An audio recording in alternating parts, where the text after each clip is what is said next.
Yeah. 3, 2, 1, something. Hello, Oh, I'm Anthony, and welcome back I, to bro. Campycast. Yeah, episode four. Yeah, Four oral. yeah, See, that one this fits is this time. this Yeah. is Brian. Yeah, Yeah. Me. yeah, we, You know we don't me. really know what to do for these intros anymore, so we're just like, Yeah, we'll, we we'll don't have just do anything to that. introduce really, but Yeah, but hey, yeah. it's our first special episode. Um, Yeah. but before that, but like, yeah, it's our first special episode. But before that, I think it's good that maybe we briefly mention this. Mm-hmm. Cause like for the next week we're gonna hear about this pretty much all over the internet. Like we're already Mm-hmm. hearing this news, but iconic Minecraft YouTuber Dream has revealed his face, and everyone is Yeah. saying that he looks like Lord Farquaad. So how could we He not looks mention white. that? Yeah. It's just like Yeah. it's just like I Mm-hmm. knew this was gonna happen. I bet even he knew this was gonna happen because it's like it's Mm-hmm. just like I found it. I don't even watch him at all. I don't watch Dream. I don't know. His I hate content has just him. never interest me. I wouldn't say I hate him, but I don't know. It's just I like don't have any it's. actual reason to hate him. I just don't like him. But yeah. I'm just like I don't know. It's just like for me, at least he records a lot of speed runs, and to me that's like his entire source of content, and it just kind of gets old after a while. Like half of his Mhm. channel is just speed running and stuff like that, and I don't know. I don't know. I I don't just know. don't care about Minecraft, which probably I like influences it. Minecraft. But I just don't like that type of content in the game. But I don't know. Like ah, watching that, it's never been my thing. But yeah, yeah, fair he enough, revealed fair his enough. face, and now everyone's freaking out about it. I knew this was Hmm. gonna happen because I Because Dream his has like the worst community of like fans yeah, ever. his fans are Like obnoxious and just like I don't even know what to say about Dream stands that hasn't already been said. But I hate them. yeah, Hmm. yeah, yeah, and as for the Dream haters, it's I just find it funny because how they would literally do like find any way to just to trash Dream. Just think of anything, just to like make fun of him. Like I hate him. I remember when people like saw he was ugly, they were celebrating because that means they can make fun of him. He's not even ugly. He just looks like the most like he just looks like a guy. There's nothing special about. I Yeah, I don't don't get even it. think he looks ugly. That's not a word Honestly, I I would think any describe time him. a dream was gonna reveal his face, it was gonna be weird. Because like if you hype up your face that much, then like Yeah. Uh it's huh. gonna be underwhelming. Which like, I Yeah. don't know. If you reveal your Weird. face on YouTube, you should. I don't know. Like, if you want, you could hype it up, but at the same time, you know, you might as well just It's do just the it. face. I There's think it's nothing better like. if you do it just casually in one video Yeah, and exactly. not make much of a deal about it. But it made sense for Dream since he was such a big YouTuber. I don't know. Like, I Like never him not been. revealing his face was like his big thing for years. Yeah, Like, never been a big fan of Dream. Like, I never hated him. It just like the SMP stuff has never been my thing. I don't know. yeah, yeah, It was sad that Technoblade, one of that sadly passed this year. So R.I.P. But I yeah. don't know. Like, I don't hate Dream or anything. I just like I do. yeah, yeah. Um, All right. yeah. I don't think we have So anything to yeah, say about I that. don't know. I just thought it was worth noting because while I'm not the biggest fan of Dream, I just thought since it was like this big thing, I thought it was quickly worth mentioning. Yeah, Plus, yeah. It was just plus, worth what's brief interesting mention. is that his name is Clay. So and I Hmm. want to know who else is named Clay. The father of the main character in the show Moral Orel, which is our subject for today. So Yeah, yeah. yeah, That might was as a well clever talk about transition it. because they're both So named Clay. yeah, Two people named Clay out yeah. there. But yeah. Moral Orel. So this is a show that premiered on Adult Swim in 2005. Yeah, I know. yeah. December 2005. They premiered with the wrong episode. We'll get into that, but Oh yeah, premiered, I heard something about that. Yeah, yeah, when I they was premiered in like, 2005, Christmas. Like December 2005, and ran for 3 years, 3 seasons on Adult Swim from 2005 to 2008. I think it's a pretty good show. That's what I'd say. I What think it's about you? good. I really like Moral Orel. Yeah, I love the show. Yeah, great show. Has no reason to be as good as it is. Because Yeah, when you showed it to me, I thought it was I- like, yeah. He showed this show to me. oh, yeah, I'm the big Moral Orel. Yeah. I think a lot of people who are listening to this might know, but yeah, I've talked about this show a lot. I don't know if I'll link it, but I have actually a big letterbox review explaining why I like the show so much. But I love it a lot, and I actually introduced it to him and like a couple other people. So yeah, I'm the Moral Laurel guy, basically. Yeah, I'm really I happy love you introduced it to me because I actually ended up loving it a lot. I was surprised of how good this show is because like when you look on the surface, it's like it just looks like a Christian show with stop motion animation, but there's so much more to it than that. Once you watch the entire series, you start to realize the dark themes that are present and how well they're developed and believable it all is, and and just like how depressing and dark the whole thing is once you start. Yeah, it gets better as it goes along. I'll say that much. But that's like by design, though. Like you can't fault it early on for being not as good. We'll get into it. It's kind of like so. We're gonna start off with season 1. Season 1 makes sense. We're gonna go by season. Yeah, season by season. It's not a long show, but like it's only 3 seasons. It was supposed to be longer, but we'll get to that later. Okay, yeah. When we start talking about the what happened near the end of Moral Orel's run and like the trouble that with it and stuff like that. Yeah, we'll get into that later. But season 1. Yeah. So I think since like this is a show, it's been getting a slight resurgence in popularity as of late. Like, I've heard some people talk about it. It's not like a huge resurgence, but, like, more people than usual. So, how about you introduce it? What did you fit? What is this show about? Like, tell us. All right. I know. So, Moral Orel, at least season 1, it gets more complicated later, but season 1 has a very simple premise. Orel Puppington. He's a Christian boy, lives in the Puppington household. He loves church. That's like his main thing. And for almost every episode of season 1, there's a simple formula. He goes to church. He learns a lesson from church. Yeah. He because of how naive he is, he'll misinterpret that church message. And then Clay will be like, "No, Orel, that's bad. You gotta." And usually he'll give him like some bad advice about what he did was wrong, and then it'll end. In his study. And that's basically the gist of it. It's very formulaic earlier on, but it works for what it is. And I'm gonna go and say this is really good, but it is the weakest season of Moral Orel. Yeah. It's still really good by like normal show standards. It is really good. I enjoy a lot about it. It's like it's a parody of like Christian shows like for Veggie Tales and stuff like that. Yeah, but also like stuff like that. Stop motion type shows like what was it called? It's like the show Davy and Goliath. I think that was somewhat. I don't know. That was the main one listed. Yeah, I don't think it's like in terms of actual show content, it was like that much of a in terms of the stop motion, I'm pretty sure that's what it was trying to replicate. Yeah, something. And then in terms of actual like show, it was meant to like parody like just general like 50s like sitcoms and like 50s just like Christian programming in general, which is and it succeeds at that. You know, it's down to the sound effects and just setting.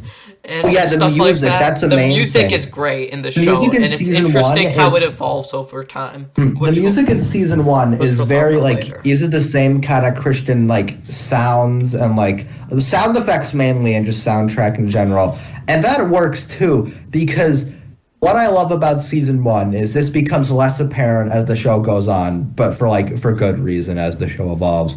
But early on, the show is very, very committed to like what its formula is, right?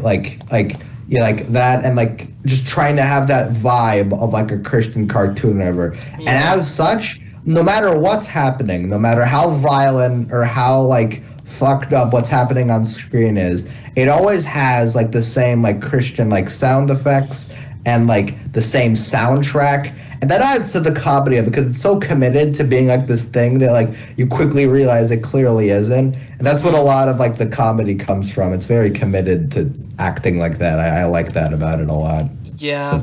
It's very interesting to see like how the show evolves over time when it comes to its music. But yeah, it's really committed to this type of format.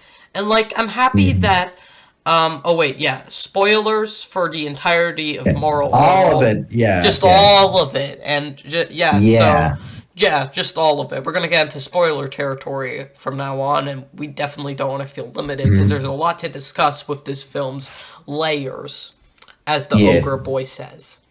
So, yeah, it's committed to this type of format, and I think it works. It is really bizarre at times, like I'll really say that much. Bizarre. Like the average person will be really, really confused or fascinated by how bizarre this show gets. At least I will say, I think the most bizarre thing in season one is early on, like God Chef is easily the most morbid thing. Holy cow! But, yeah. So I don't know. Yeah, that episode. Let's just say Orel becomes God Chef, and he ends up going to people's house and. Oh my god. If I say it, I'm going to sound so stupid if I say it in a straight face, but like stuff like that you just have to watch to understand it. But let's just say, okay, you know what, yeah, I'm just gonna say Orel impregnates woman with his I don't even I think you get the idea. It's really bizarre. Oh my god. That episode, I think I actually brought this up to you, but I think it's interesting to mention. I think in a Reddit AMA or something, Dino Stanatopoulos, the creator, he said that like it's not technically like canon, or at least he doesn't think it's canon in like his own head of the show, considering like he wrote it before he had the plan of what he wanted the show to be fully.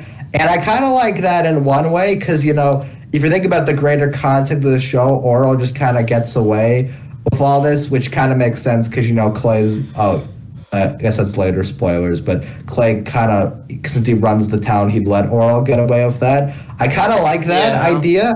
But also in Orel's movie premiere, he recaps like similar events to God Chef. So if you go with it with that context, Orel made all that up, and that makes less sense. But either way, I just think it's interesting to think about whether you consider it canon or not. I don't think that's the case with any other episode, but definitely the most morbid of at least season one. Yeah. Weird episode. Yeah, it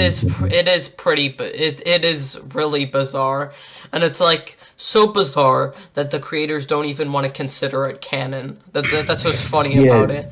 Yeah. It is Some really people I've heard weird. Say it's like the weakest episode. I think it's a fair argument. I've heard some people say... It's not one of the best of the show, but I've heard some people say it's bad, actually, this one show. I wouldn't call it bad. It's just like... It's just uncomfortable, I'll say. It's a weird episode. But it is funny, though, at times, though, I will say. Like, it's funny, it's just kind of uncomfortable, but... Yeah. So, but it's still funny because I think it's so bizarre that it ends up working in some way. Yeah. And it's funny because a lot of the comedy in this season mainly stems from, like, Orel's bizarre and over-exaggerated misinterpretation of simple religious rules. Like, just stuff like, don't waste and stuff like that, and like give to the poor. And then he ends up, what's funny is what they do with that is that like he ends up he ends up giving money to a supposed homeless man who's actually a drug dealer and gives him crack. So he starts smoking and gets addicted to crack. And then It's one of the and then it what's might be one of funny the funniest ones yeah, what's of funny, season I one. love the ending to that episode because yeah. because it turns out Clay, who is Oral's father, I don't know if we mentioned that. Oh yeah. So Right, yeah, him. he is not mad at Oral because he smoked crack. He's mad because crack leads to slang. Slang. So I just funny. find that so funny. I also love the voice acting. Like, oh yeah, Oral is voiced by the same actor who does Sandy from SpongeBob. And Yeah. I didn't even notice that until like halfway through the series. And I think she does a good job. Yeah, she does great with him, like Oral. Yeah. He's very like it fits the character like perfectly. He's like, Yeah. it's like naive sounding and like childlike, which it's perfect because he's supposed to be very naive in character. Yeah. I yeah. think, yeah, I really like Scott Adsit. That's his name, right? Did I say it Asdin. right? Yeah, Scott That's it. Asdin. Yeah, Yeah. I think his performance, no joke, might be one of my favorite voice acting roles Yeah, and performances. honestly, might be my favorite. He does great as. I will he does talk more Clay. about it later, but it's I think just he does amazing. a couple more actually. I know he does more than Clay. I think, but Yeah. He also plays Baymax from Big Hero 6. oh yeah, that's so, funny. Yeah. I've heard that fact a Yeah, lot. so he's really good in the show. I want to talk. We will talk more about that later once like his character develops more. I mean, kind of develops, but yeah. You see more layers to him as the show goes on. I guess that's how we'll put it. But Yeah. There's just like I think almost every episode is kind of good in its own way. Like the show starts off with like a pretty bizarre thing with Reverend Putty giving a sermon on the value of life, and then he ends up raising the dead. And then what's funny is that like no one cares about him raising the dead. They're just mad that they're all naked. So like it's funny because they're all mad about the wrong thing, because essentially most of this is supposedly normal for this town, and I think that's like I like how that's where the humor mostly stems from, and it's funny. Yeah. I like it. It's really funny. Yeah, I also fun. there's also just like these small funny details, like the Reverend Putty like using sermons as an excuse to rant about his life and how sad and depressing it is. It's both hilarious and generally kind of sad. Sad, but like I think Reverend Putty's probably one of the best characters in the show overall. Like he's one of my favorites too. But yeah, you get more of him as it goes along, and it's funny. Yeah. But yeah. What else can we say about? Also, sorry, you're gonna say something. I had another thing about season 1. Yeah. You know what? Never mind. Okay. You go on.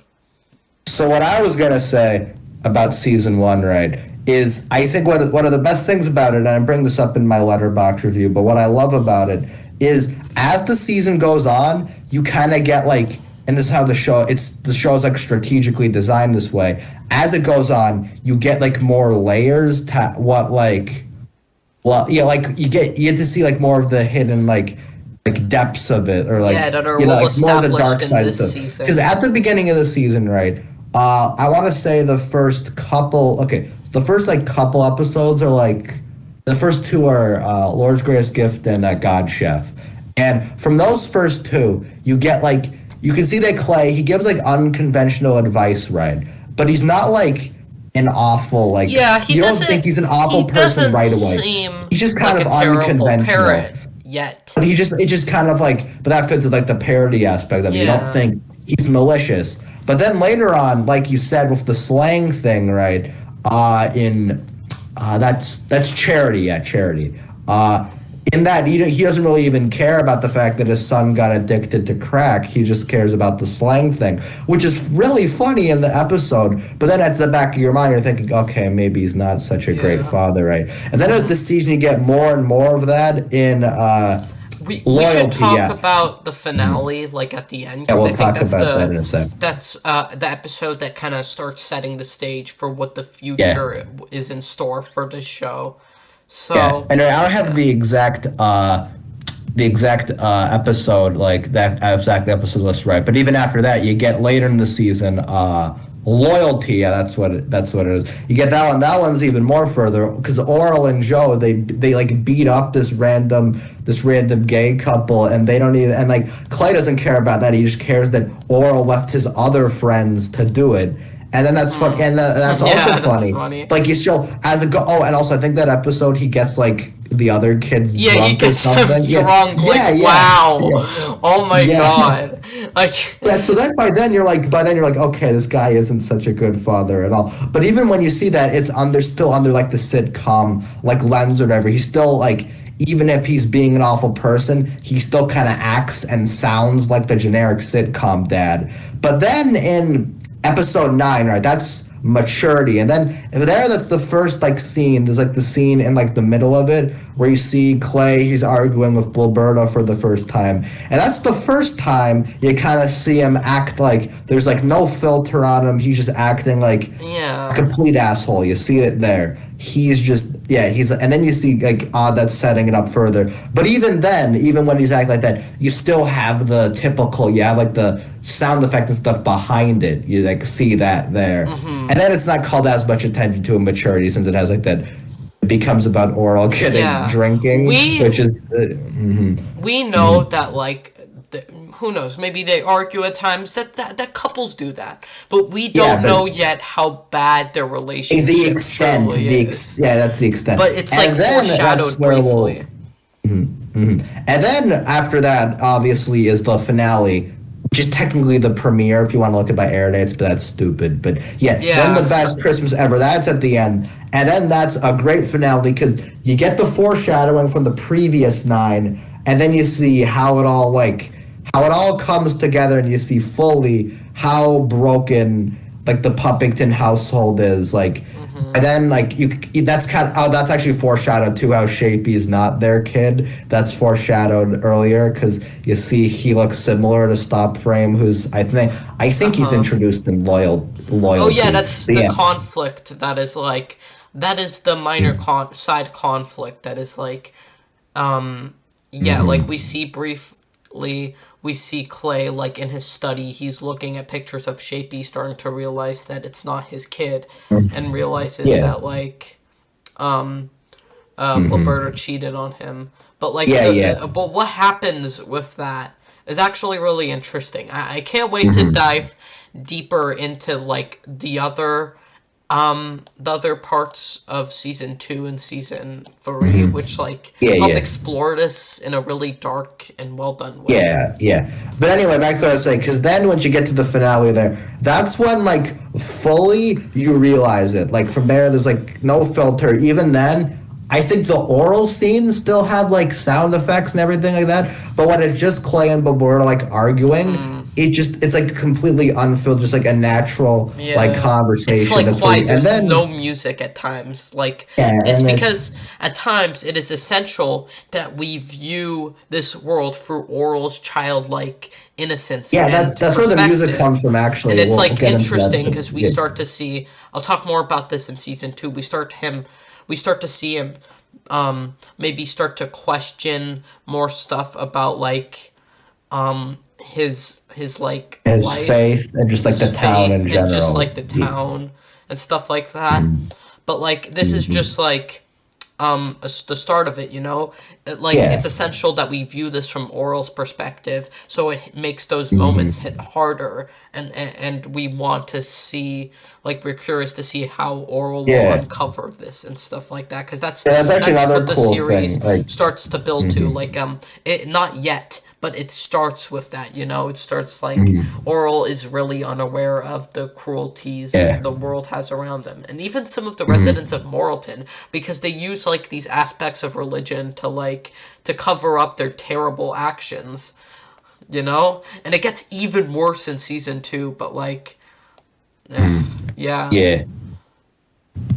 Yeah, and actually, that's another thing I want to mention. What I like about season 1 too It's technically, if you're watching it in the correct order, it doesn't really end like happily. Like obviously, Oral's like naive about it, and he like hopes it'll end happily. But at the time, if you're just watching season one, they could just be divorced. Like you don't really see the aftermath of that, which season two begins to explain. But yeah, it just ends like that. Oral, like they're divorced technically, or they're about to. Clay is like depressed in the bar talking with Stop Frame, and Oral's just alone on Christmas Eve. Just sad. Yeah, it's sad. Also, he thinks that Shapey is the second coming of Christ, which is I kind of forget about the humor in that one because like it's the least focused. But it's on alright. It doesn't really ruin that's the funny tone. Too. That doesn't like, ruin it fits still. It feels like it fits still. And it doesn't ruin the like dramatic tone with Clay and Blaberta splitting apart. Also I found this like funny detail in the episode Waste where Oral is drinking his piss and giving it to like his sports team, and that's when they start to do better for some reason.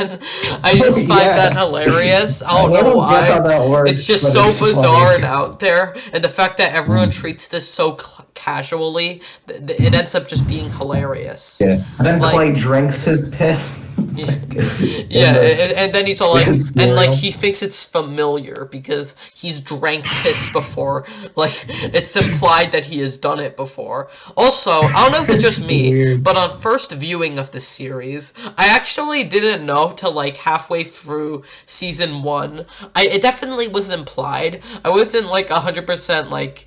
I didn't know that Clay was spanking Oral after like everything. I don't know why, because it's like implied every time he's in the study. After a while, yeah, I know. It gets obvious after a while. I start to catch on to it, but I just didn't notice it at first, and that ended up being funny.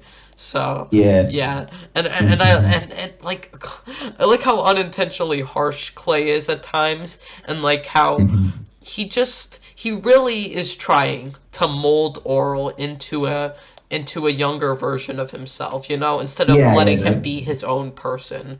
But like, he's just one of those parents. Like he only sees his son as like someone else he can mold into another version of himself, and gives him really questionable parenting advice. Yeah, which that's certainly something. It's also implied that Danielle Stockframe, who is Oral's gym teacher, let's just say him and Clay have some sort of a thing, and it's revealed that Clay is somewhat bisexual. And is it revealed in this? I think it's somewhat. No, because they like it's revealed here, but they don't take it fully serious. It's like joking. It's expanded more next. Like there's definitely mild romantic tension between them. Like this part when like Danielle writes a letter to him, and like and like it's just to him, and he only briefly mentions Oral, and Oral just doesn't question it, since like even though he's like his gym teacher. I found like that's a nice little hint. Also, I noticed that like this comes back later, but like in the background we see this like poster for like this Christian band, and in the opening of the show we hear this song that is written by that band, and that comes back in season 2. That's where because they go to the band certain starts are established well, certain parts, and then they like get expanded. Next season. Speaking of the intro, what I love about the intro actually, like obviously, I think later in the show. Yeah, I think we should stop talking about later in the show since we're still on season 1. I guess we'll talk about it. But what I love about season 1 is like I think in like a couple later episodes they change it up a bit. But in like the opening, like in the first episode, and like I think most of them, there are like there aren't really any jokes or any like adult jokey things to it. So if you just watch the intro on its own, you can like think it's like just a regular show of that nature, not what it's parodying. And I love that, like it like fits in so well with how it's animated. Except for like I actually didn't catch this, but apparently like the visual joke where God like hits the bird, the blue bird away. That's supposed to be like a literal joke. He's like flipping the bird, like the expression, like how the middle finger express. I didn't catch that until I watched like I didn't catch that either until you just bring it up.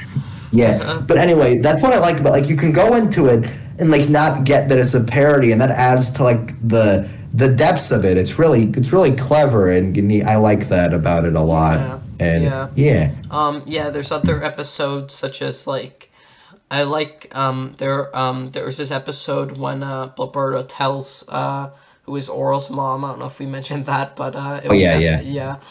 Hmm.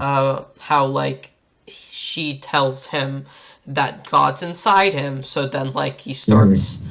like he acts like he can help people like as God Oh, and stuff like that, and he just like walks around and he ends up killing someone over it. that Also, episode is really good dark comedy. Yeah, like there's that guy and he stops the guy from I committing have to suicide. mention this I love this part in God Fearing, the episode where like Oral is trying to learn to be afraid by breaking the Ten Commandments, and I love the Yeah, ending of yeah. that episode when he isn't gonna make like break the last commandment, "Thou shalt not kill," but then it turns out at the end, like while he helps like this old man walk across the street, and then Clay just runs him over, and then he just blames it on him. I just find that so funny. Yeah, It's yeah, just like how casual it all is, and just like how yeah. bizarre it could be at times, Technically, and it's like not how even everyone Oral's fault, considered but this because as he an wants to everyday be scared, he occurrence. like takes it as that. Yeah. It's fun. It's really funny. Like you Yeah. don't mind Oral's naivete because he definitely gets the consequences for his actions by being spanked by his Yeah. dad, and it's shown even worse later in the series. And it's like it's just Yeah. like funny because like It's how neat. overly misinterpreted it's all is, to the point when you just have to start laughing at how bizarre Hmm. it is.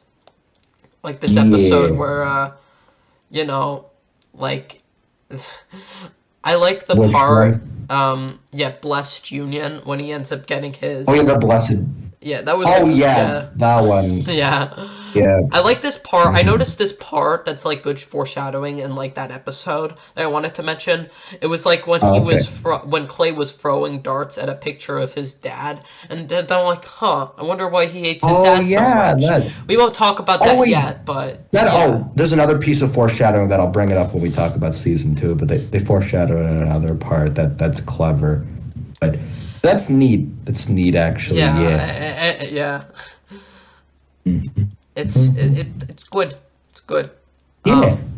Uh, I don't know if it's this season. I'm really unsure, but I got Okay. mixed up. I got some mixed up with season two and one episodes, but I like this Ah, part fair. where like I don't know if 100% if it's in this season, but I'll just Okay. state it here. But I like this part when Oral knocks on the study door, and then he's all like, "Help." Like, or something like that, because he just really does not want to talk to him, and then he's all like, "Come in." It's Oh just like wait. a nice callback, like I a don't remember nice that specific foreshadowing episode, but I element. think I remember that. Yeah, I remember. Oh, that I might don't. be in season. Oh, I think it's in. It might be in. Actually, I think it's in season two. It's the. Oh, yeah. It's the. Yeah, it's just like a nice hint for later in the Yeah, series I think that it's God's Clay does blunders. I not think. enjoy I don't know disappointing exactly. Oral, but we'll Yeah. talk more about why Clay does what he does later. But I know we keep Yeah. saying that, but like season one, Hmm. it really is just a good introductory to the series, and it It's like very good at. It's very funny and it's very good at setup. That's the two things you need to yeah, know uh about it. huh, That's like yeah. the big thing. And my favorite, Yeah. there's a lot of good. Almost, I think every episode is good in their own way. Like, I think the Hmm. weakest ones might be like maybe God Chef or Omnipresence, but even then, I thought those weren't bad. I don't think there's a single Yeah. episode in this series. While there's some weaker than others, I think at worst it's just mediocre, but at Yeah. best There it's aren't any like amazing. really bad ones. Yeah, I They're don't all think just there's good. any episodes that I can really consider bad. Yeah. Like, there's Yeah, definitely a couple mediocre ones. But I think yeah, the worst it gets for me is, like I said, some of them are just kind of uncomfortable, but that's not bad, and they're still kind of yeah, funny while being it's uncomfortable. clear that was intentional at times. Yeah, yeah. But Hmm. yeah, the finale might be my favorite of season one. But I also like stuff like loyalty, maturity, Hmm. charity. You Hmm. know that. I like all of them, but Yeah, I like all of them in their own way. Like I like the part when like when like Oral hangs out with like Joe, who is like this Oh over yeah, Joe. exaggerated Yeah. bully, and He might then be one of like the funniest yeah, characters because just too. how exaggerated of a bully is, and they both beat He's up yeah, two he's so gay over the kids, top, like and then cartoonish Clay too. isn't even mad that he beat up two Yeah. gay kids. He's just mad that he didn't let his friends join in, and like he just gave his friends alcohol as well. I remember the exact quote, but he says something about how well, like random people will come and go, but friends last forever, and Yeah. it's funny because Also, I noticed he's that like talking about with it. Oral's best friend Doey, I Oh noticed yeah, that like every Joey. time he says bye to Oral, he says bye Oral, almost like he doesn't like going home or something. I don't know if that's intentional, Oh, but that. like yeah, I cause don't know if like that is intentional, but that's like if it was, that's like a good way of yeah, foreshadowing it because we kinda. get I don't know if that's intentional, just a detail it like could I be. noticed while watching it, but who knows? Who Mm, knows what was intentional and what wasn't? like Who that. cares that I brought up something from season two and we brought up season two That's so much? it. But it is a really good introductory season, and I think Yeah. every episode, while there's some weaker than others, are all good and funny in their own way. Like I think I laughed at Yeah. least once during every episode, and And yeah, I did too. I There's like like a the lot of dark part random. of like, and I like the Christmas episode as well. That might be my favorite Yeah, I because think that's my like it's favorite a good too. way of establishing Blaberta and Clay's struggling relationship, and like they even have a wall like between their Oh yeah, beds. Because like I guess they don't feel comfortable sleeping with each other, and then yeah, like Clay gets mad at Blaberta for cheating on him, and they were going to like divorce, but hmm, yeah, and it's like interesting, you know. And then we see yeah, Roberta laying down depressed in bed, and it's like I look back at this stuff, and I'm all like, I think some of the stuff after watching the rest of the series and rewatching those type of parts, it ends up being so much better in a lot of ways, yeah. because Because like once I you have the think context to it, you appreciate the yeah, foreshadowing because more. Because at the like time, you just watching an shenanigans. It's, ending oh, can really impact your yeah, it's like experience of a oh, show, and if you oh, ever it all had a rewatch an purpose all episode, along. you start to think more of it. It's like place in in the show. Yeah, It's epic. It's interesting. It's yeah, I epic. love it. It's Yeah, I don't have much to say about the great. Christmas episode. It knows where to do the humorous elements, and it knows when to take itself seriously, which it does decently enough with like the struggle in Yeah. marriage and stuff like that. I also like the Hmm. music and sound effects, like I said. Oh yeah. Like a lot during more emotional episodes, when mainly when Oral's on stream, even on screen, I meant, even Hmm. then, like mainly when Oral's on screen, that's when the show like rolls the sound effects because we're viewing it from his perspective.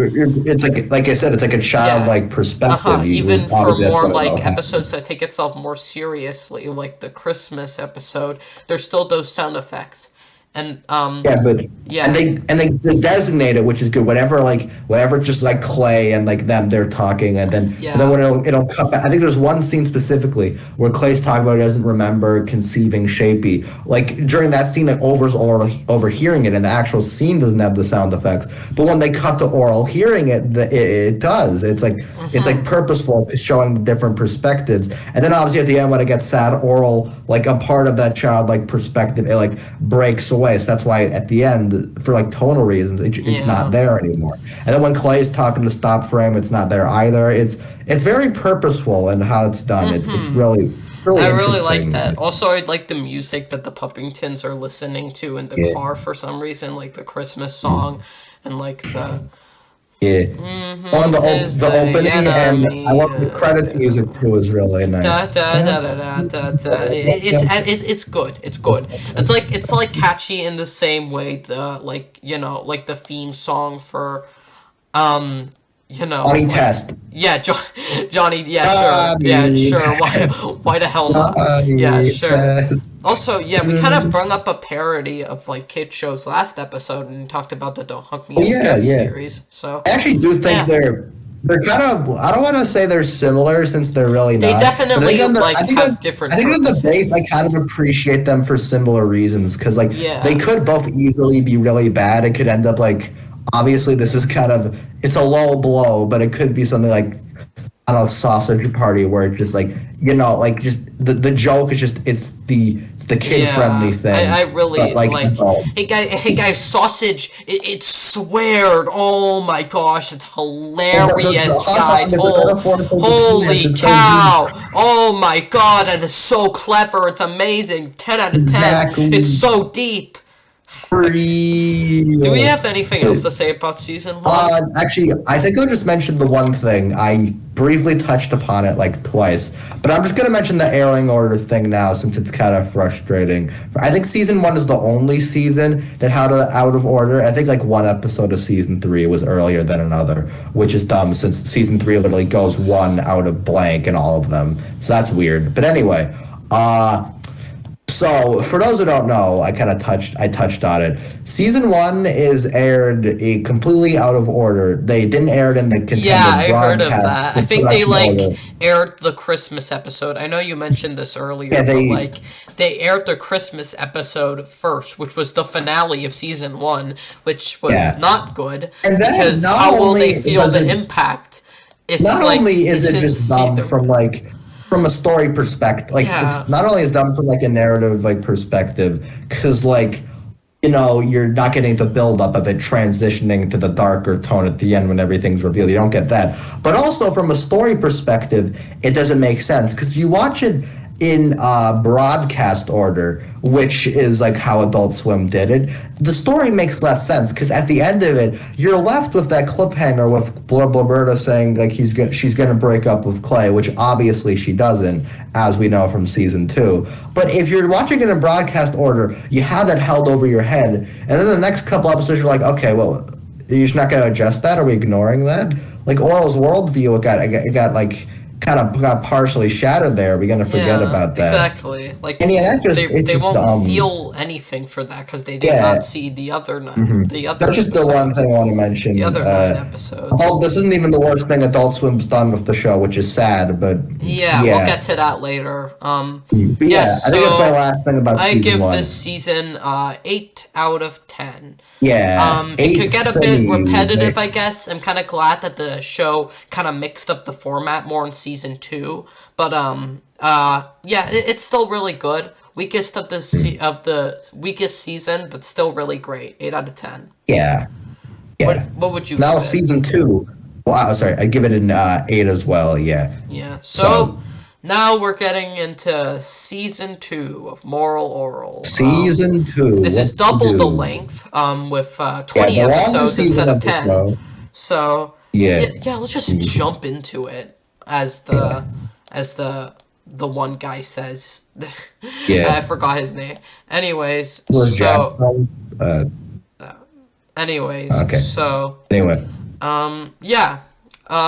it turns out Blurberta and Clay got back together right after the Christmas thing. Oh yeah, they actually have to explain that. God's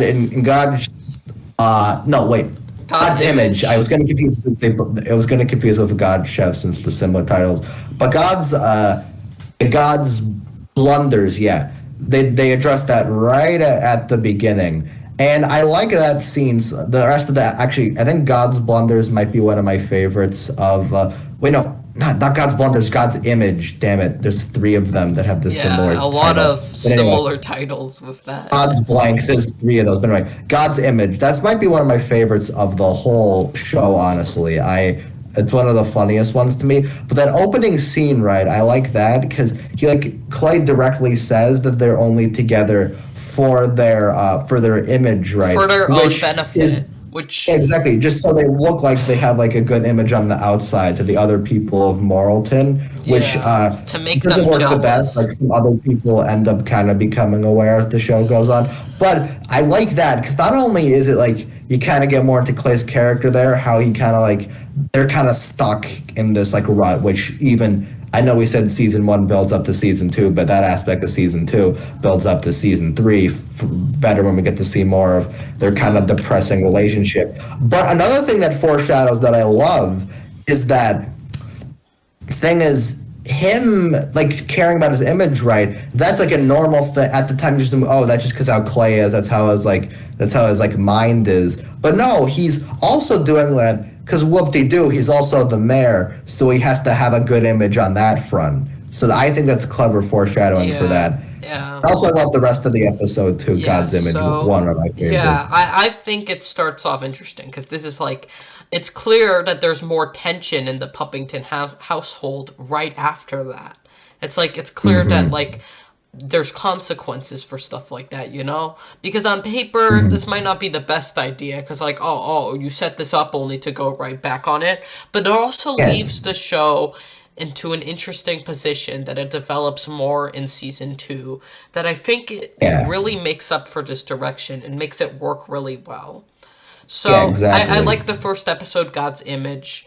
It's like Oral accidentally starts a freaking race war.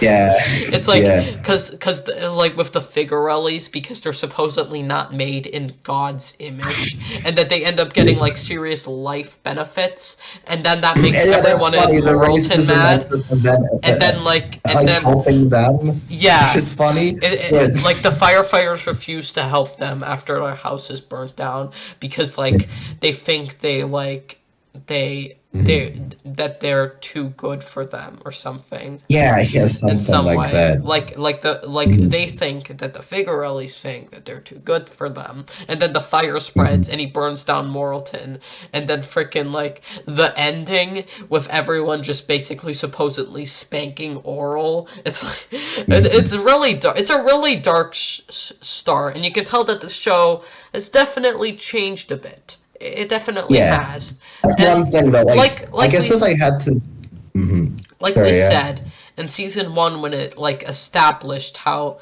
fucked up Moralton was. Mhm. Like we Yeah, didn't know how messed up it was yet, but it gets exactly. developed in this season. There's so much messed up stuff that happens here. Yeah. Like in episode In two, straight up, the entire town of Moralton basically executes Oral's dog. Just Oh kills yeah, it. Just like puts it down and it's because all for apparently, because they gotta that's another thing, they're just kind of stuck in their weird beliefs, right? Because the only reason yeah. he ends up dying is because I think Oral, he says he loves him more than Jesus or something, which is obviously Oh. just because he has that special bond with the dog or whatever. It's Uh-huh. it's kind of hyperbole and show, but it's also yeah, sad, right? Because to fill their and stupid stupid extremist Yeah. beliefs Also, there what's that, interesting is that throughout the episode, we see characters like Dr. Potter's Wheel, Reverend Putty, and like yeah. even Clay. We see them like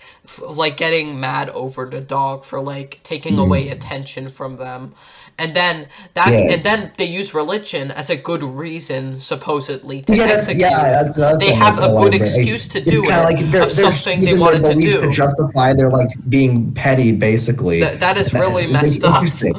Yeah, Yeah. it's messed up, but it's an interesting Uh-huh. perspective to go on and to show Yeah. It's yeah, I like think that's neat. yeah, and then there's stuff like God's blunder, Oh which yeah, like one of the characters, one of Oral's friends, Tommy, is thrown into a special yeah. needs class for Zoe supposedly and Tommy and not the rest. understanding God. It's like that's messed up because like Yeah, apparently they believe in God wrong, which is another thing that this season does as well in like one of the episodes, the Lord's Prayer, which we'll get to oh later, yeah, but that's just yeah, but a like if couple it just after. messed up, it's so messed up. And Yeah, then there's just like there's a lot of examples of this throughout the season, and yeah. I think I have to put one thing about season two is I have to describe it. It's like season. It's okay. It's not every episode is the same season one formula, although there are a good amount Yeah. that are. But what it is, I'd call it. It's just I don't know how to describe it. It's it's grander in scope in a way because even from the first episode, God's Image, it's a simple season one episode formula. But I'm instead of it just being Oral, he's kind of on his own for the shenanigan. Eventually, Mhm. at the end, it kind of becomes. It doesn't even honestly. At the end, it doesn't really become Oral's fault. It goes so Yeah. beyond his control by the Uh-huh. end. But yeah, at the end, it's kind of like a season one formula, but it's bigger. The whole town gets roped into it. It becomes a big Uh-huh. scale, Like and there's it's a bunch starting of to be the town town's scenes. fault. And the only reason Oral is so misinterpreted is because it's because how he was raised by Clay, Yeah, which is start to shown in this season that let's just say Clay this season does a lot for Clay's character, and it makes him Yeah. my favorite character in the show. Not because Yeah, he's a it's good not person, which he Oh, no, definitely definitely not. isn't. We'll talk about that once we get to the finale, which we have a lot to talk about with the finale. But we realize that he does not seem to pay much attention to Oral. Like, he clearly resents Shapey because it's not his kid. But in some Yeah. way, for Oral, he only seems to lecture him when, like, him messing up affects the town, affects his ego, or Or affects like his image or whatever. himself, or affects him, like in Charity in season 1, when like crap leads to slaying, and that, like, because it's impacting him. He doesn't care about Oral himself, like that. He only Just parents cares about him. how he acts, because how he acts affects his image. That, He like, doesn't care about Oral's well-being at all, which is like, wow. And he doesn't give a crap about Shapey. Not even Berta cares about Shapey. They just neglect. no one cares about Shapey. No one really. cares about Shapey. Like, there's this part in the Lord's Prayer, like that episode. Oh, yeah, Oral meets a female version of himself in some way, Possible Christina. family, yeah. It's like it's a typical cartoon thing when like the main characters meet other characters that are basically them. Yeah, like it's like a kind of a cartoon. I think there's like a Phineas and Ferb episode, but like I know other shows have done it too. It's like It's something like that. But so however, they end up like they were getting along at first, but then like in God's Blunders, they end up like not becoming friends anymore, like because they don't believe in God, right, according to them, because it's kind of for petty reasons. They just say they just pray differently, which exactly. And then like and then Oral likes Christina still, and then literally Clay beats Oral for liking Christina, and then like Oral says, "But I like Christina," and then Clay beats him, and then he's all like, "Do you like her now?" And I'm like, "Wow, that's so messed up." Clay's pettiness is shown way more. In season 1. It's like he's in season 1. It's kind of like he's technically lecturing him for something he should be lecturing him for, but he's lecturing him for the wrong reason. Exactly. And that kind of like isn't that. But at this point, some stuff he's not even lecturing for good reason. Like like it becomes really dumb after like and a while intentionally. And it's shown how neglectful both Blaberta and Clay are of Shapey. When Shapey gets replaced with Block, which is the son of the Possibules. That's their name, right? Yeah. You know, the other family. Possibule. They end up so they end up switching places. Block. Yeah. And only Oral notices it's Block. No one else cares. Yeah, because it seems that Oral actually pays attention to him, which their parents clearly don't do, because they don't see Shapey as their child. They see them like as a freaking dog or cat or whatever, like this obnoxious pet. That's shown for how basically in every like Blaberta, Shapey will cause like damage beyond like belief in the house, yet they just don't care. He doesn't even get lectured or anything. They also focus on other characters, you know, like Dowie, Reverend Putty, there's a lot of Principal Fakey, which is Oral's principal, obviously. Like, I like the episode that focuses on Reverend Putty. That's one of my favorites. I like it because we start to see how lonely and depressed he is alone. So when he meets Stephanie, Stephanie is probably the only person in Moralton who actually is like not terrible. You know, like others that she was in season close, 1, but she seems to actually give Oral reasonable advice, and yet the townspeople of Moralton don't like her. Like Clay advises him to stay away from her because she's supposedly different. Yet ironically, she is different, right? But that makes her the best in the town because she's not like messed up. Strictly hold on to exactly. Well, she's not Christian, but she doesn't judge other people for their beliefs. She's like her own person, I guess. Yeah, Yeah. So it's like, neat. yeah. So Reverend Putty sees Stephanie, and like, he plans a date with her, but then he finds out that she's his daughter, and then at first he's upset because he failed at love again, but then through Oral, who ends up like giving him a speech about life, which is generally kind of sweet. Yeah, And like through that, yeah, he sees this as an opportunity to be an actual parental figure, yeah. and actually find someone that like you know I guess he could He can love in like some talk way. to He him could, naturally. yeah, someone who It's likes nice. him. It's very like Yeah, it's wholesome and like you like see, because like sure, Reverend Putty has done some, let's just say, some messed up things, like with the yeah, and even like dog. after this, he does other kind of questionable things. Like, but he's the only character who goes through like at least a form of growth in the show, and I Yeah, like that. yeah, Like, yeah, you can he tell like grows. after season one, you can tell. Actually, I think this episode, be fruitful and multiply. Yeah, that Yeah, you can tell that like from there you can see. Even if he's not like great, he's trying more, which is like he's yeah, he's trying to be a definitely better trying person. to. He's definitely not one of And that's what the I kind of appreciate most because messed obviously up most of the people other in side characters just Moralton. don't. Yeah. So yeah. Yeah, we also see that Dowie, Oral's best Oh yeah, friend, Chloe. is neglected by his parents because I they're feel so literally bad in for him. their high He's so school phase still. And yeah. it's kind of sad and funny. And it's funny in some way Mhm. because like how they don't even treat him as their son. They like treat him as like a freaking roommate and as like a Because you third know, wheel. honestly, it's like Doey's dad. He basically just treats him like his like little brother or something, Exactly. and it's That's kind what's of. funny about it. And it's generally I kind of also do. sad. So I also do like that kind of parallel though. Like I don't know if this is intentional, but like Doey's parents, they seem to have like a good relationship with each other, at least from what we see. But they don't care about Doey at all. But and then yeah. it's kind of and obviously Clay doesn't have a good relationship with Oral. But like there's kind of a parallel that he like at least tries to form, like obviously in an awful way, but like he like attempts to form a better relationship with like Oral, except he doesn't care about Bluebird. I think that's like a clever like pseudo parallel they do. But yeah, I love Doey's episode too because it's kind of funny the concept, but it's also sad on Yeah, paper. like Because once Miss Sculpham, his teacher, starts like treating him even more like a son, like as her son more than his actual parents. It makes sense why he will start to act this way because like he's never parented or treated like. yeah, he has like any Yeah, other like so it makes parental sense. Like figure. it would be easy for him to do anything to find like a parental figure and someone he could look up to. So yeah, Yeah. yeah.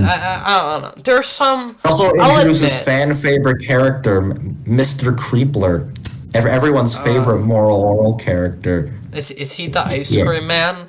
He's the ice cream man. Oh, Actually, I do have one thing about that. That's actually like, I think that's one of the only moments with the show I was like slightly disappointed at. Maybe it was just because I was pretty. I thought the joke with him would be that he looks like he's this creepy pedophile guy because of his name, but he's actually like the joke. It would end up being that he's actually like a nice, reasonable guy. That's obviously not the case yeah, at that's all. not the For case. what We see that later. in season 3, which Honestly, I kind of think that'd be funnier. It works in the show's case, like later. I kind of think that'd be a funnier episode conclusion than him actually being a pedophile. But yeah, I yeah, just wanted to bring that up. But uh-huh. yeah, Yeah, great episode though. yeah. Yeah. I'll admit this season is still. I really love this season, but since there's an extended amount of episodes, I'd say there's around 3 somewhat mediocre ones. Like I would Yeah. say there's stuff like Elemental Oral, which is like a mystery type story that I don't particularly care for because it's like we already know who stole the money. It was Joe. We already know.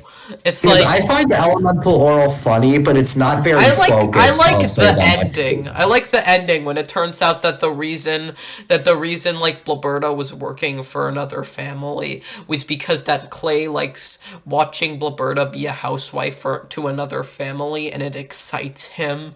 I just Yeah. find that really funny. It's like because Clay is so harsh and messed up that you just have to start laughing of how cruel he is. and like it's funny. But yeah, it's mainly just like two disconnected plots. Like as a mystery, it's really whatever. And then like I don't know, it just doesn't Yeah. juggle them well. I find And it those just plots like funny on their own, but I don't think they mix the best. Like, eventually the Bilberto stuff, it just kind of interrupts the oral plot line. yeah, it's just We don't really weird. get a conclusion. Like, I mean, obviously we know from the beginning who stole the money, but we never Yeah. get a conclusion on that I front. honestly like random thing to bring up because I know it's just this episode, but like with mystery stories, I think like you shouldn't just like show who did it at the beginning because then we don't really have much of a reason to care about the I think mystery. that's kind of like, that's partially That's the only with comedy of it though. mystery story. What I I find get it. It's funny about it supposed to though is be. like, I I guess like it's Oral's supposed to be resolution. funny, but yeah, I don't I like know. Oral's like I think it's like the main funny thing for me. Like Yeah, his thought process, is like, well, Joe was at church, so there's no way he could have done it. yeah, But you because weren't how? at church, so Yeah, even that's though they were funny. like taking care of their like aging like Yeah, parent or something, yeah. it's really funny to me how his like Yeah. logic is and everything. I'm not But the biggest fan of the episode Geniuses as well, yeah. which Well, I just don't like it. obviously because it has the monkey in it, but yeah, and I could get It's to your just actual like point. with I the had to make that episode, comment. it's like there's really not much to it. It's like Mm. I can't name. It wasn't funny. It wasn't really. And the ending's kind of weird too. They randomly cut to the future, I Yeah, guess. yeah. It Like, just feels so yeah. out of context for everything, and Mhm. I don't even know what it's saying about like unevolved species and the missing link. I don't know. It's just such a weird episode that like, and not in the Yeah. way God's Chef is. It just feels really weird and out of context, and Yeah, it just wasn't it's really the funny. weirdest one compared to like the rest of the show. Yeah, I I don't know. guess It's just I didn't like it. Not it's the one I terrible, think but is most not like good. it's the one that feels like it's the most against Christianity as like a concept. Because the other ones, it's clearly very extremism, but in this one, they're just like, I don't know, it feels the most over the top of like making fun of Christians, which is like the most I don't like the show being. Not bad at all. I think there's still funny stuff in the episode. Just like it's just the weirdest one. You know, it's I the don't most even know out what of. it's saying about missing links exactly. Is it like foreigners or something? I I don't don't know. even know. I don't know. I'm It's a not. monkey. It's a I monkey, so it's bad. Well, I'll just say that much. yeah, it's not You know. terrible, but I just didn't like it. I also don't like the creature's design. I know it's supposed to be gross, but I just don't Yeah. like it. Weird, just kind of like a Bigfoot thing. I Yeah. think it looks kind of funny when like Uh-huh. they try to make him do the talk show or whatever. Yeah. They call back to that in nature actually. There's Yeah. a funny that's Yeah. out there. Um. Yeah. I'm also not the biggest fan of something like pleasure, which just revolves into order. It's basically just That's interesting, but oral. uncomfortable. I like the It's just concept, him but it's just hurting weird. himself and then getting this weird spanking fetish. Like it's just like uncomfortable for the sake of it, And and they it's do just it, not in like a he likes it funny from way. God himself, and the. It's just like what? It's mainly just Kind of that. like the There's not joke much though, to where it. like where Clay's like about to spank Yeah, him, yeah, but I like like he that. realizes That's Oral funny. wants to. With this So and he like, Elemental Oral, the ending is the best part of it because Clay is yeah. like Clay Oh, is yeah, that's another my thing. favorite. Even though And Clay's it's, awful, he's one of the most consistently funny parts of the yeah, show too. uh-huh. Like, And also like it's clear that like him and Blaberta just hate each other. Like there are times when Clay just drinks alcohol because he's like a oh yeah, alcoholic. That's like I his forget character what scene trait. it is. Yeah, It's the but one like show where he he keeps keeps drinking like hater, Ader hater. taller Ader. Tolerate. It's like it's clear he uses Yeah. alcohol to hopefully As like a make coping him. mechanism, Yeah, basically. yeah, I find that funny. And then sometimes it even works at times, or it could just be an act. But it's clear that they hate each other and don't want to live with each other. It's clear that they like cheat on each other because in like the episode Presents from God, which I love the ending to that episode. Oh, yeah. Because it's like Clay calls Oral who is like running that center for like the for the girls to go to the house. I don't want to just go that in depth with it Accidentally because starts a stripper business, which is weird. yeah, basically. And he never finds out about it, which is also funny. Like he never gets I it. find it funny He how never like gets it. Clay ends up calling that surface to cheat on Blaberta, and then he finds out Oral's running it, and then he's all like, "I'll see you in my study," and then he just goes back and call him. It's like he's trying to like avoid like Oral knowing what he's trying to do. It's funny. I think it all comes down to the performance, which ends up peaking in the finale of the episode. Like the finale of the series, I meant. But yeah, I also like episodes like Turn the Other Cheek, and I love when that one's one of the funniest. I think the song it kind of slaps, and I don't know. There's just something about Oral beating the shit out of people, just that's so funny to me. Like I love the scene when he beats the shit out of Blaberta and Clay. Yeah, Clay, I think it's so funny because Clay's like Clay doesn't even learn anything. Clay's like. No, you're right. Clay basically admits that he was wrong. He doesn't want to admit he's wrong, so he just pretends he's parenting him, and like he doesn't want to deal with him because he beat the crap out of him. And then like the ending gag, you could kind of argue the ending gag stretched, but I find it funny. He's like, "Well, we got like 30 more seconds in here." Yeah. So, I also like that part in like the school pageant episode where like Oral. Yeah, that episode is funny when Oral gets the part of Judas in the play, and then he ends up getting the entire town to sing a song saying, "I hate you, Jesus." That's like everyone ends up singing this song, and it's interesting because it shows like how easily influenced this town is. Because like parents kind of do that at those type of plays. They're saying, right? Yeah, they aren't thinking about it. At times they don't even think about their actions. They're just singing it because they think it's cute and they think it's funny. They think they get lost with the rhythm of the song, and then it's like no one even noticed. So catchy. Yeah, the song's so catchy. Most people don't even listen to the lyrics. Yeah, they should. Yeah. But yeah, it's funny, and no, they don't even get what's going on. Yeah. Really. Also, I like the episode that's kind of like a good foreshadowing for season 3. I think this show does a good job at establishing stuff and expanding them in like episodes and like with the seasons. Because like and the episode Offensiveness, when we get focused on the character Miss Sensordoll, the librarian. Yeah. I like we see her that she is using like she is trying to warp the town in the way that she wants it to through protests, and she ends up manipulating Oral to do that.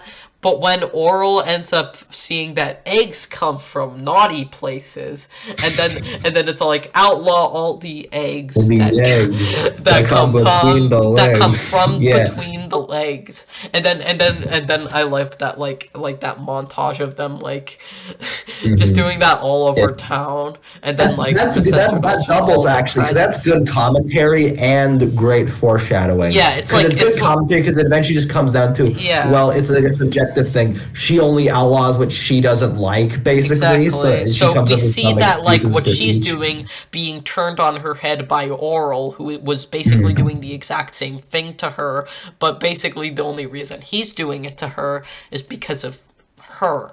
So it's funny, and then it also works as commentary, and also the eggs thing. At first it's like when you watched it for the first time, it's like a dumb joke. Oh, Miss Sensordoll likes eggs. Oh, okay. But then you watch that after season 3, and it's like oh god, yeah, you just feel uncomfortable, and then it's like I like the all the eggs that come between the legs. Yeah. I like episodes like there's this episode where like Oral is like a praying bee, and it's like treated as a s'more. That was just called praying. Yeah. Yeah, it's like a funny exaggeration of it, and like Oral even like hurts his wrist. Like a praying bee. Yeah. And then like it's like a challenge. Also has like a good. That one has a good lesson in commentary too, right? Because that one, like Oral, like he's obviously still like Christian, or that's like his main beliefs. But like Stephanie, she gives him like the meditation stuff from like Buddhism, and that like helps him too. It's like a way for him to relax with his God, and it shows even if you like believe in one thing, you can still like understand and like accept and maybe even like be helped by aspects of other religions, which obviously Clay and Moralton don't get, since like they're so stuck in their extreme ways, and that's like clever too. And it's also dark too. Also, on top of that, it's also kind of dark since eventually Orel kind of uses like praying and meditating as a coping mechanism for all the crap that's gone on so far, which is kind of sad. But yeah, that fits too. It's good. I should have run this up earlier, but I like how like a lot of Moral Orel isn't making fun of Christianity itself. It's making fun of like interpretation and how people overly interpret religion in a way that they use religion as an excuse for their terrible actions. Like it's shown best in episode 2, where they basically use religion in order for an excuse to kill Orel's dog, which has been annoying them. So like, and then there's actually like there are a ton of episodes that are like this actually, where they just use blatantly awful like things just as justification because it's what God would want, which is like it's obviously extreme, but it's kind of on the extreme. Like obviously, God's image and Satan are two big ones. God's image is like, God, black people, they aren't made in God's image, so that's not good. You gotta segregate them. They're like using these thing. Interpretations, but at times they're like almost understandable in some way, despite how bizarre it is. It's like a bad reason. It's obviously a bad reason, but they're like they have these stupid reasons justified through their religion or whatever, which is messed up, but like it fits. And then Satan, the other one. I bring this on one briefly because not like the point of the episode, but Satan has like that speech. Well, not Satan. Reverend Putty has the speech in the episode about where homosexuality. He's like, it's funny too. He's like, it's just plain unfair.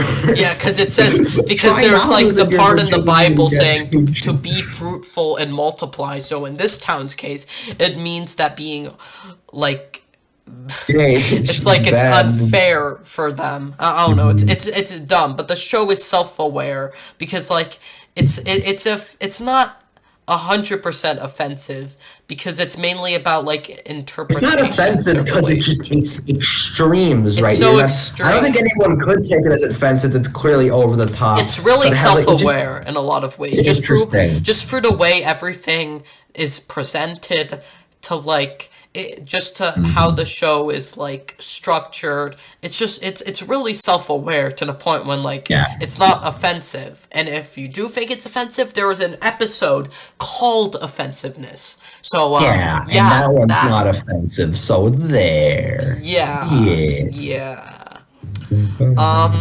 There's also like I said, it does a good job at like focusing on other characters.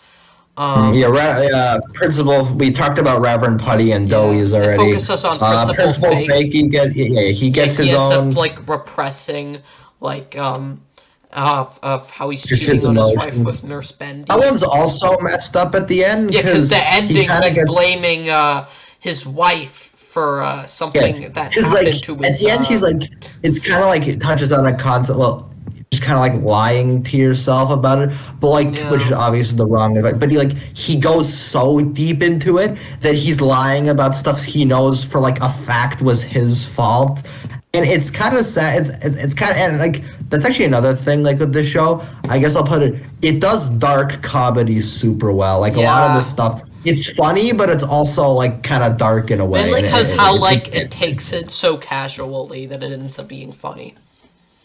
Yeah, that's what I mentioned earlier, and that's like the best jokes like from the show is like that type of comedy. I think everything is just like it's really well done. It's funny. It definitely develops some of the characters more that were established well in the first season.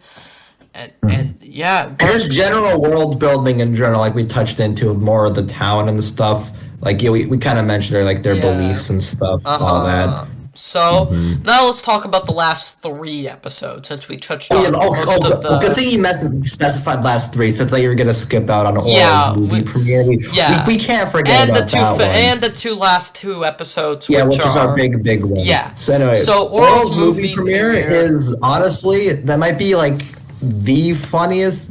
It's one of the best episodes. It's one of the best Moral Orel episodes that's not dramatic focused, I'll say. It might be the best, not like, just a full comedy.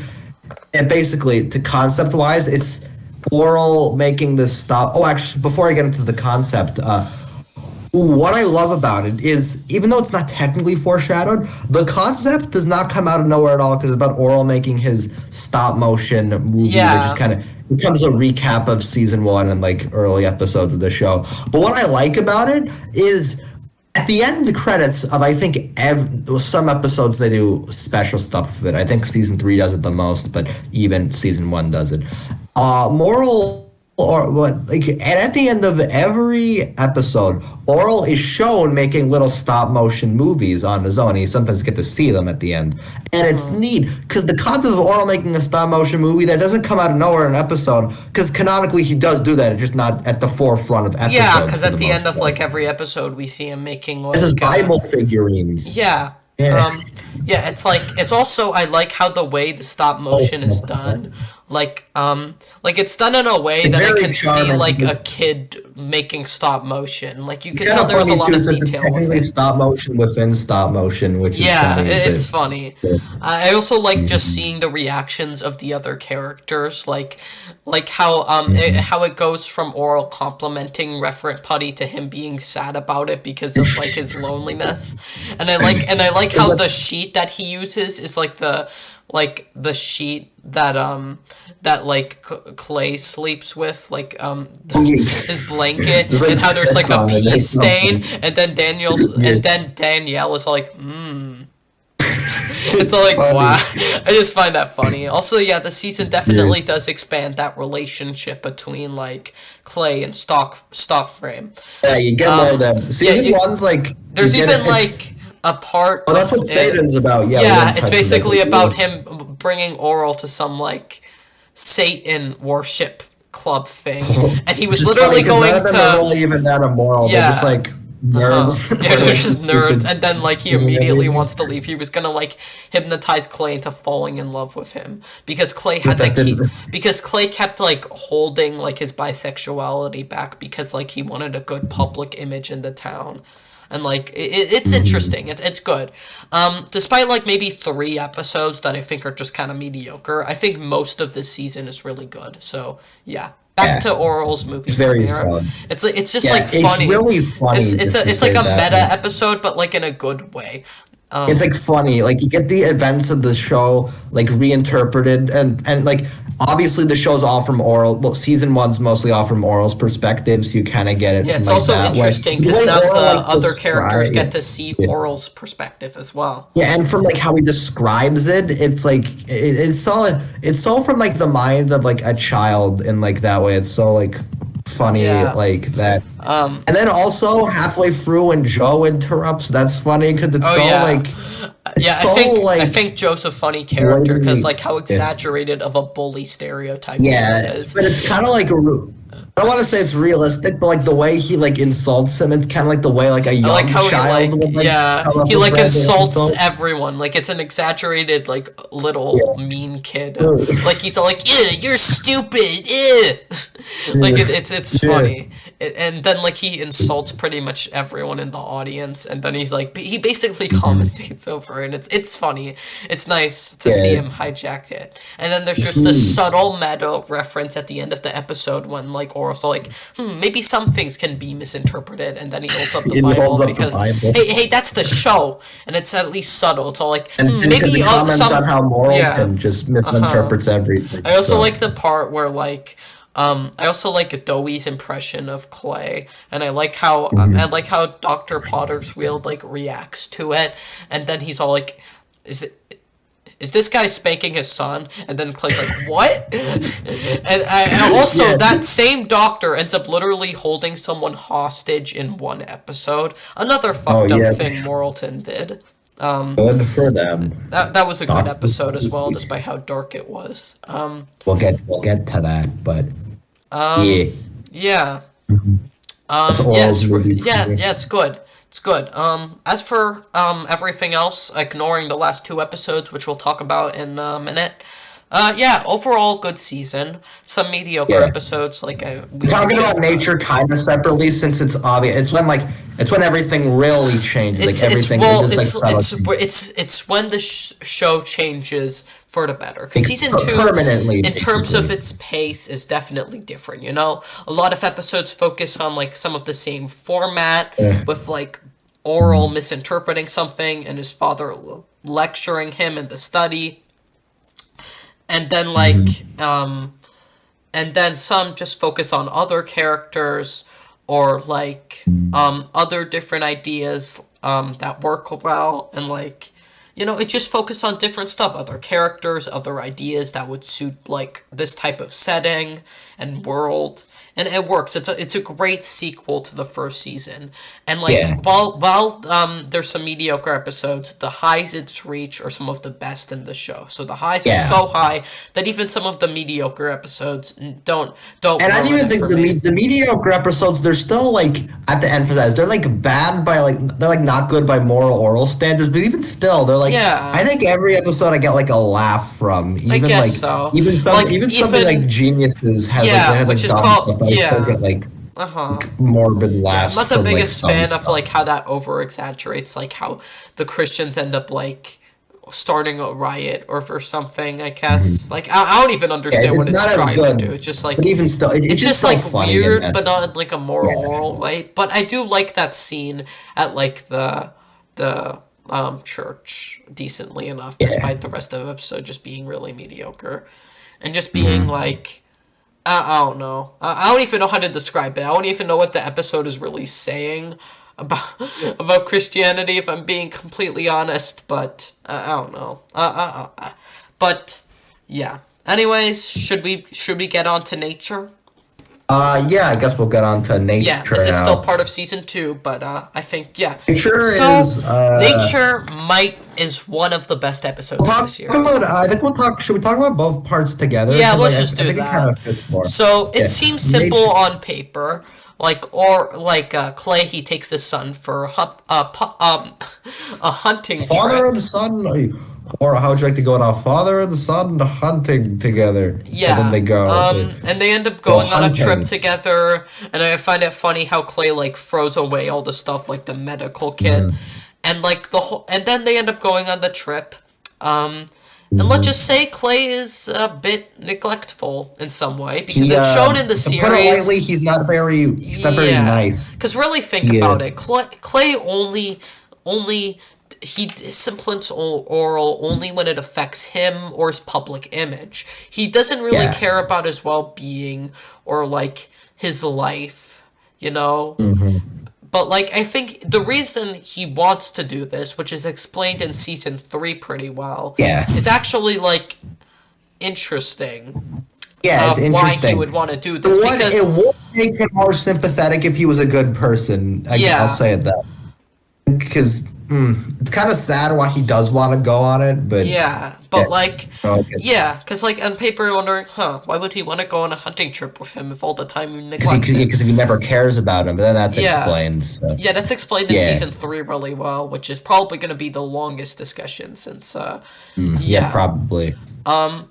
So yeah, they end up going on the trip, and let's just say Clay drinks a lot, like a bit more than he usually does, because I don't know Yeah. if we mentioned this enough, but yeah, Clay is a really violent alcoholic who lashes out on Yep. at Blaberta quite a Not lot, great. mainly, and Not a they're great guy. practically really miserable together. So yeah, their relationship starts to act different. Oral is too innocent to shoot any animals, and like Yeah, yeah. which Clay does not like. Yeah, He he even gets pretty shoots. pissed. He even shoots this like hunter dog and feels no remorse. He just eats him. Like wow, and then he like drinks the whole trip and starts lashing out and getting less reasonable with Oral being annoyed by his innocence, and like Yeah. yeah, and like he starts scaring Oral, and then we get to the campfire scene when he starts to get drunk as hell and starts saying that he should look more on the blight side of things. I didn't say blight. I said bright. Wait, I think didn't say bright. I know. I said blight. I know, Yeah. like, the series isn't, like, too big, but man, I think it's pretty quotable, and I think, like, yeah. And then we get to Clay's stuff that's real-life really rant, which is just amazing. Honestly, it might be like top three. I don't know. I don't rank this stuff. But it's probably so like it might be the good. best scene in the entire show. It's so so like, well realistic, acted. and oh my god, Scott adds it. Man, he hits it out of the the park. vocal performance. It's so good. It's so good. like, Also, he does a realistic good job at like and- sounding drunk and angry. He definitely does an amazing job at presenting his furious rage and discontent with his life, and it's all You portrayed kind of like feel, beautifully. and you It see how culminates unhinged he in gets, this right? amazing, petty, sad speech, and we see Oral being this troublesome, sad child, and like it's uncomfortable, it's shocking, it's sad. You feel so bad for Oral because he's just Yeah, this and, like, innocent kid who like just misinterprets stuff, like. And then it's interesting because it's spoilers for season 3, but like after this, he ends up starting to act different in his town. He never because really he feels is the more- same after Yeah, this. Like he feels more discontent now because he's starting to realize the harsh realities, because like he basically views most people of Moralton as his dad. He looks up to his dad a lot, and like he sees his dad, and he also sees all the citizens of Moralton who are kind of like his dad in some way. But And like his dad, Clay is the absolute worst, since like he's nearly almost the reason this all. he's like not this. solely the reason, but like the way he acts, it kind of like shapes how the entire town acts. He basically represents what is wrong with this town Yeah, really he, well. like- So like if like Oral viewed pretty much like Clay as like his parental figure, he's like questioning like what he knew in some way, because like it was like his dad, he looked up to him. He even It's sad. he even saw other people like his dad, and he ends up starting to act different because he's like processing this and like Yeah. damn. And I then think the main after thing you that, get, we see at the end that like it turns out he even shoots like Clay's alcoholic beverages, and he ends up getting pissed at him, and then he kind ends of up a- shooting him, which is really dark. And then what Clay does, he ends up just being like, man, you have to be more careful. And then he ends up like taking out like the medical kit that like yeah, medical kid, yeah. Takes that out. Yeah, that Oral ended up bringing, and then he ends up like drinking the rub alcohol from the kid, and then he ends up passing out, and then Oral, he says he hates him, which is like I can't stress how like wow that is, because based off everything you know about this character, you're like, oh my gosh, oh, this is insane. This is like, wow. Damn. Yeah. And then he ends up shooting a bear, and then at the end he ends up like not telling his dad he shot the bear because like Yeah, he 'cause- doesn't want him to lecture him even more, He doesn't like No, He because doesn't that's care like about he his doesn't want father's to give approval. Clay the satisfaction of like Yeah. because he'd be happy if he shot the bear. He wanted him to shoot something the entire trip. So like by that point, Oral just does not want Clay to like him or be proud of him. so He's like, sad. so dis- Damn. And from there, like I think that's the main thing I kind of get from it, right? Is because obviously it just technically the animals, and I guess off screen there's another hunting guy who like had the hunting animals, so I guess he's technically there. But for most of it, it's just Oral, it's just Clay. They're alone in the woods, and from think there, like the obviously setting Clay, he has to put up this like this works filter well of a good because like yeah. just the sounds of nature really makes this a more like eerie Wait, that's and another dark thing. To go back to the experience. music, there's I don't think there's any music except for actually maybe at the beginning. I feel like at the beginning, like when he's explaining the trip, there's music there. After that, there's nothing. And the point is what I was gonna get at is that like most of the time, Clay, he has to put up some sort of filter, right? Because like he's like obviously he has to put up his good public image. That's what he cares about so much in Moralton. That's what he like tries doing. Yeah. But like now that because he's like, well, he's drunk. Obviously, that adds to it. That's like. And like now that he's just like alone with Orel, he's like able to act like he's like full self that he can't really like let out of his suit. That's when you like fully you kind of already get it by this point, and Clay does enough awful things by this point that you're aware. But by this point, you get the full image of what he's like truly like, and even you can't even really use the excuse that he was. Well, obviously, either way, you couldn't use the excuse that he was drunk. Obviously, he probably had because obviously at the end, but Bordo's like, oh no, like him being drunk, it's not him being different, just who he really is, just like let out.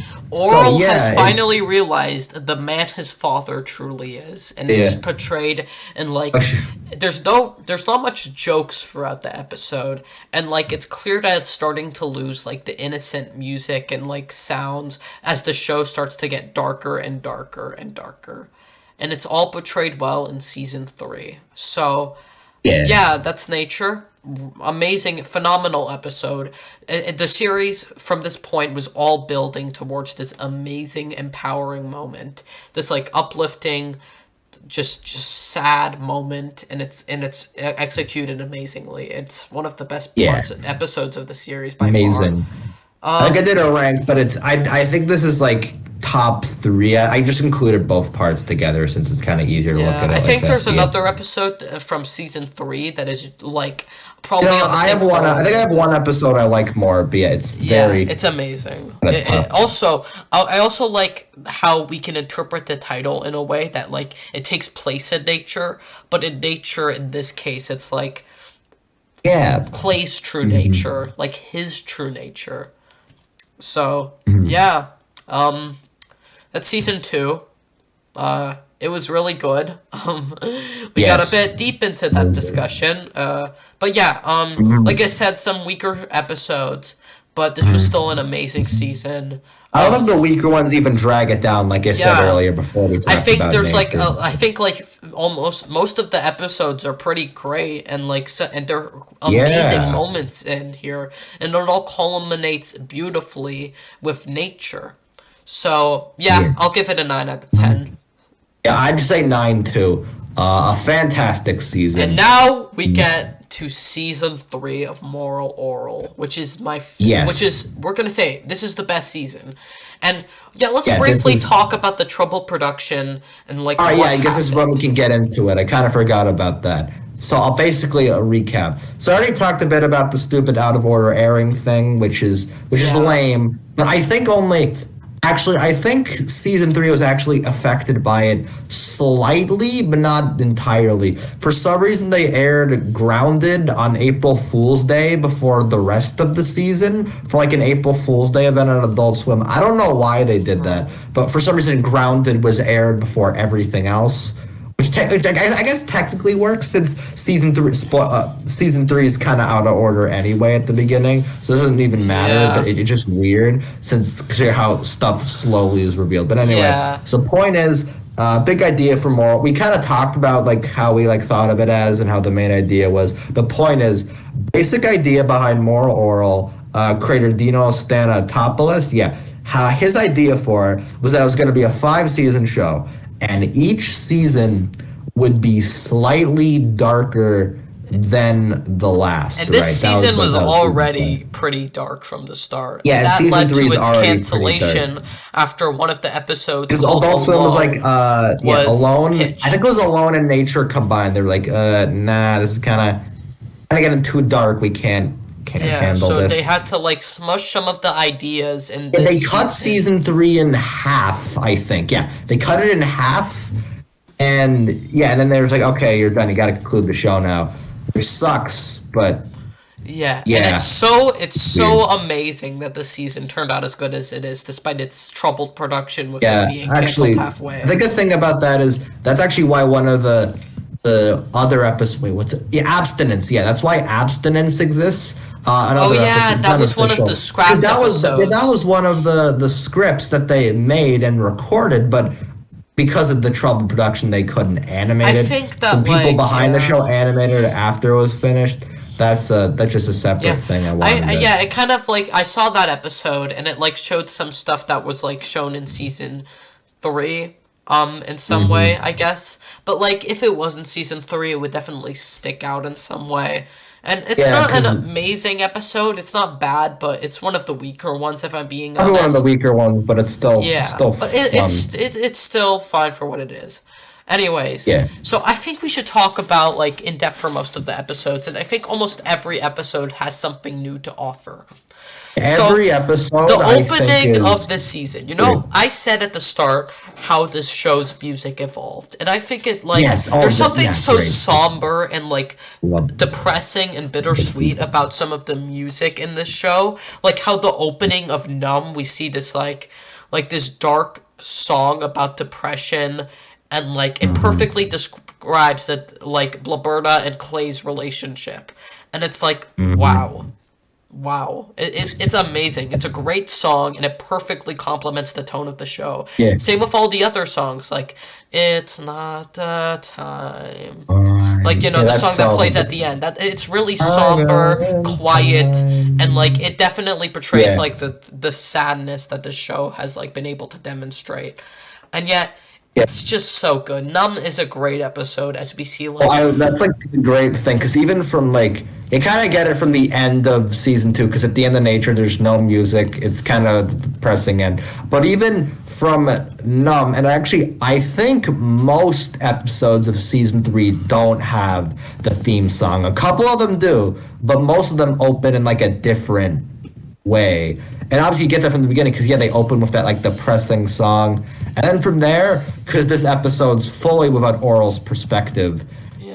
you just get Roberta, and there's no music throughout the entire Yeah, thing. also, we didn't touch much on this in season 2 because it wasn't that big, but yeah, Blaberta finally finds out that Shapey was replaced with Oh yeah, they Block. find that out here. Yeah, Block. but she ends up just Wreck. keeping both of them because I guess Block just I guess didn't the run back to the Posibiles are house. somehow even more neglectful. I guess. But yeah, that's just a theory. It's kind of Um, implied. I just kind of see it as Block is like young enough that he has no yeah, idea what he's he doing, just so he just kind of he follows probably along. can't even tell them apart.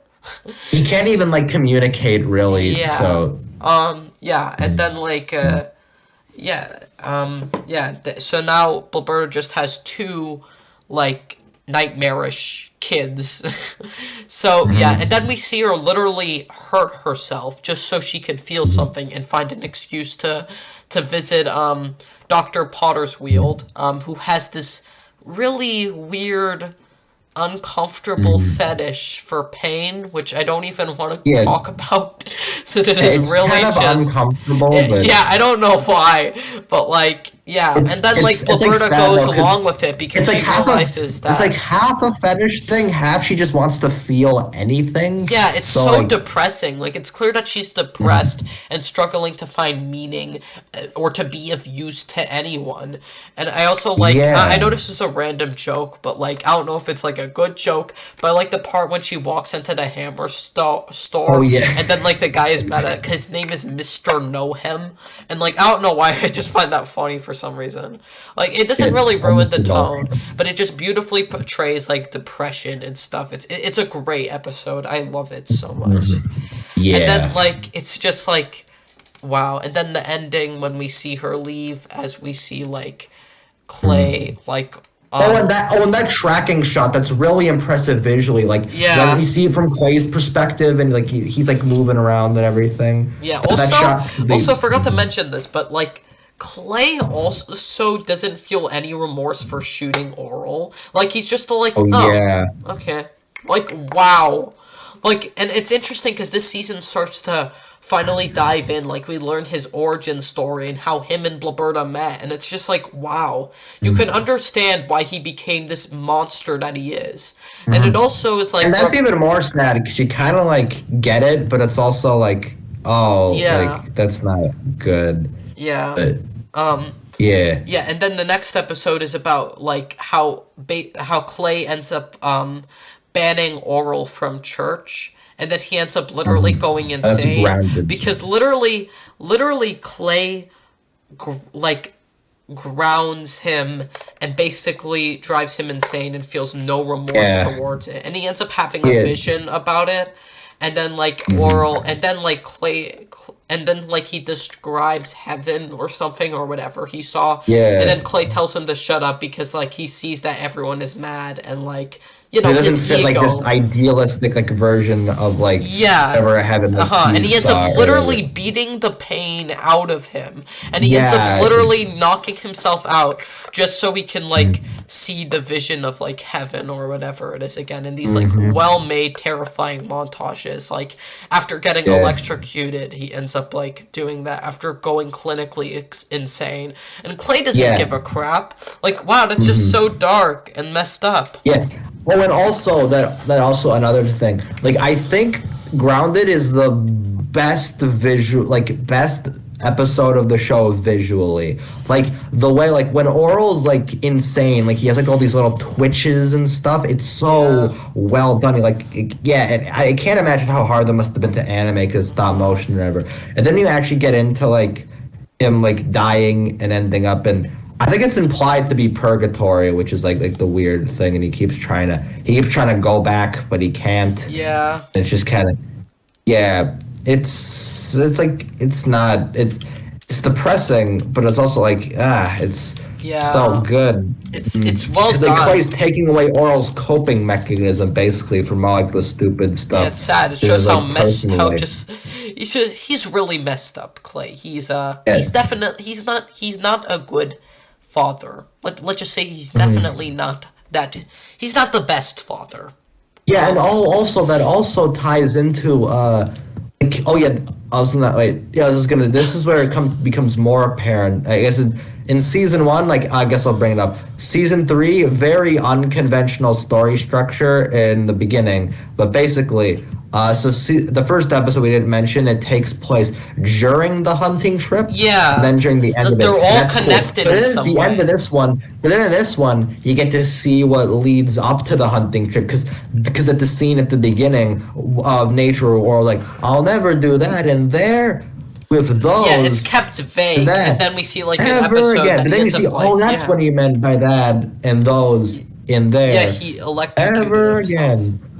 And then Innocence, which is the one, I don't know if we're going to get into that now, but the one that follows it up, sets up the ending of, that has the ending of Innocence is the beginning of Grounded, and it's also, like, I want to talk about Innocence. So, like, Innocence is, like, it's interesting, because now the town has all realized Orel's, like, terrible mistakes. We start to see Orel's kind of the other metal one outside. We start to see Orel's Orel's actions in the past having consequences, like him burning down the town, raising the dead, and how like getting everyone to sing the "I Hate Jesus" song, and how that like affected the town, and and then all that. It's also nice to see how everyone is so scared to give Orel advice. I think it's funny how like Clay tries to avoid him, and I think that's just funny.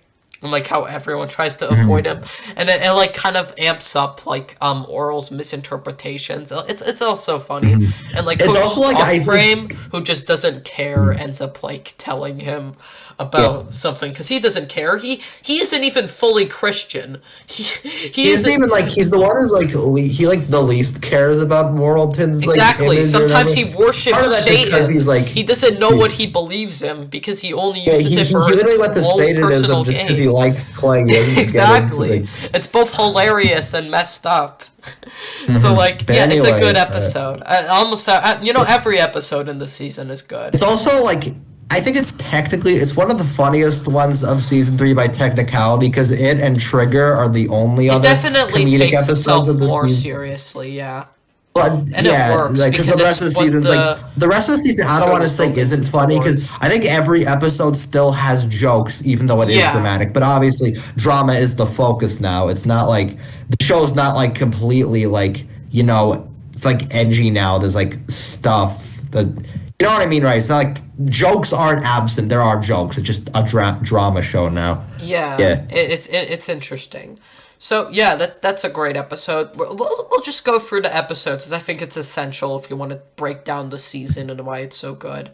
But yeah, and like it also justifies reasoning for Clay's actions. I know we're gonna skip to another episode with nesting and how this reveals something interesting about like which really explains a lot of Clay's terrible actions, like that he's the mayor. Yeah, he's the mayor. I mean, we mentioned this earlier, but let's talk about it now.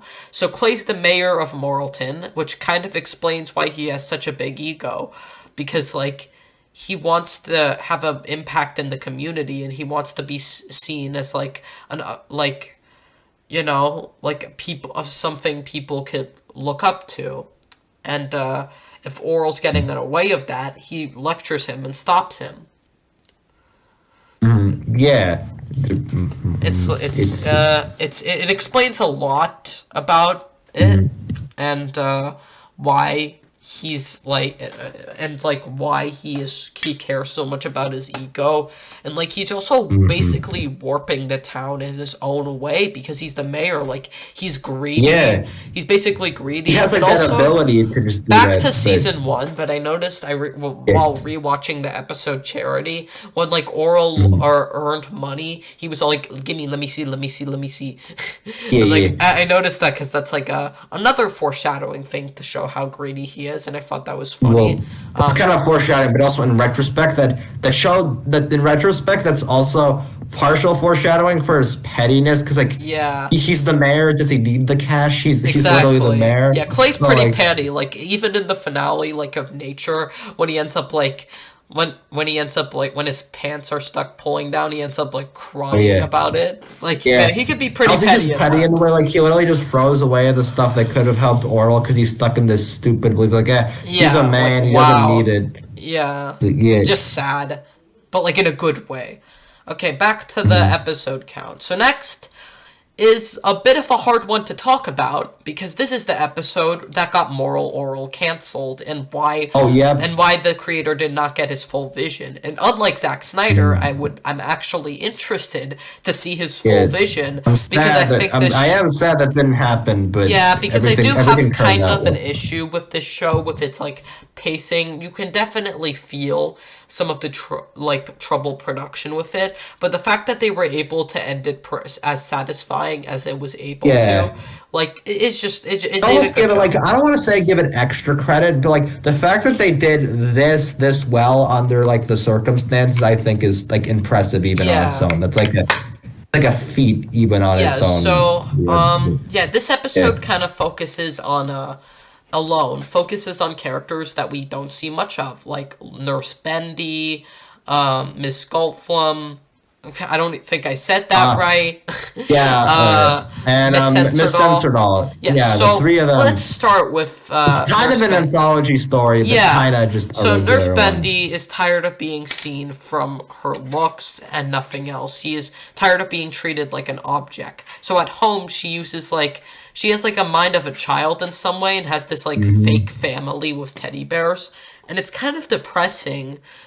In some way, it's like wow, like it kind of does this like type of sad like thing justice, and she's tired of not being treated like a human and just being a pretty face that is used as an object for Yeah. Principal Fakey. And it's That's just what I'll say. This Oh, it's so episode sad. is yeah. Really Episode's dark. like really good, but I think this is the episode of the show I like want to revisit the least. It's well made. It's but take what I really- said oh, wow. but take what I said about the other episodes being uncomfortable and like multiply that. It's like Yeah. well made, but it's like, terrifying. It's terrifying. Like when he sees that the teddy and in bear. a good way, but like Jesus Christ. Yeah. Holy. Also, I noticed holy this like crap. a random thing, but the teddy bear looks like Freddy Fazbear. I know that's a weird thing to say, especially because of this dark episode, but yeah. So then when she like ends up crying at the end, thinking that like the teddy bear is not even treating her as an object, and Oh, like yeah. she's paranoid, and it's like wow. This like, is so so sad depressing. because- What has this show become? Because watching Yeah. like the first season and last season, because the first season it started off as a comedy. The second season was a mix of darker themes and tones. Yes, And I'd say like okay, both are kind of dark comedies, but like season one is like I kind of like. I'd say it's more of like an absurd comedy with how the episodes go, and then season 2 is like kind of an absurd comedy, but more of a dark comedy, and then season 3 is just like, Yeah. this is not.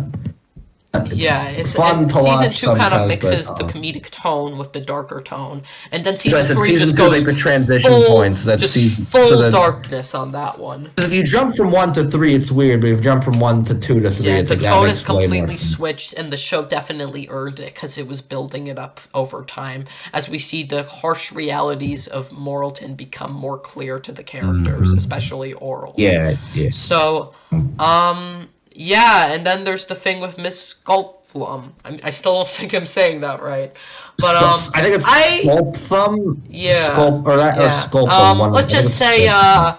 Let's just say something bad happened to her with the ice cream Yeah. man, and the ice cream man is a monster and a Yeah. psychopath. See, this is what I And mean when I said I think it's I well think in the done. short- It's terrifying in a lot of ways, but it's well done That's why and I it's said in the terrifying. short term.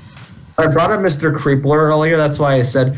That's why I said in the long term it's good. In the short term, I think Yeah. it'd make a funny Uh-huh. joke if he wasn't Yeah. like that. But Yeah, and she has like serious mental issues as well, which are well shown and conveyed.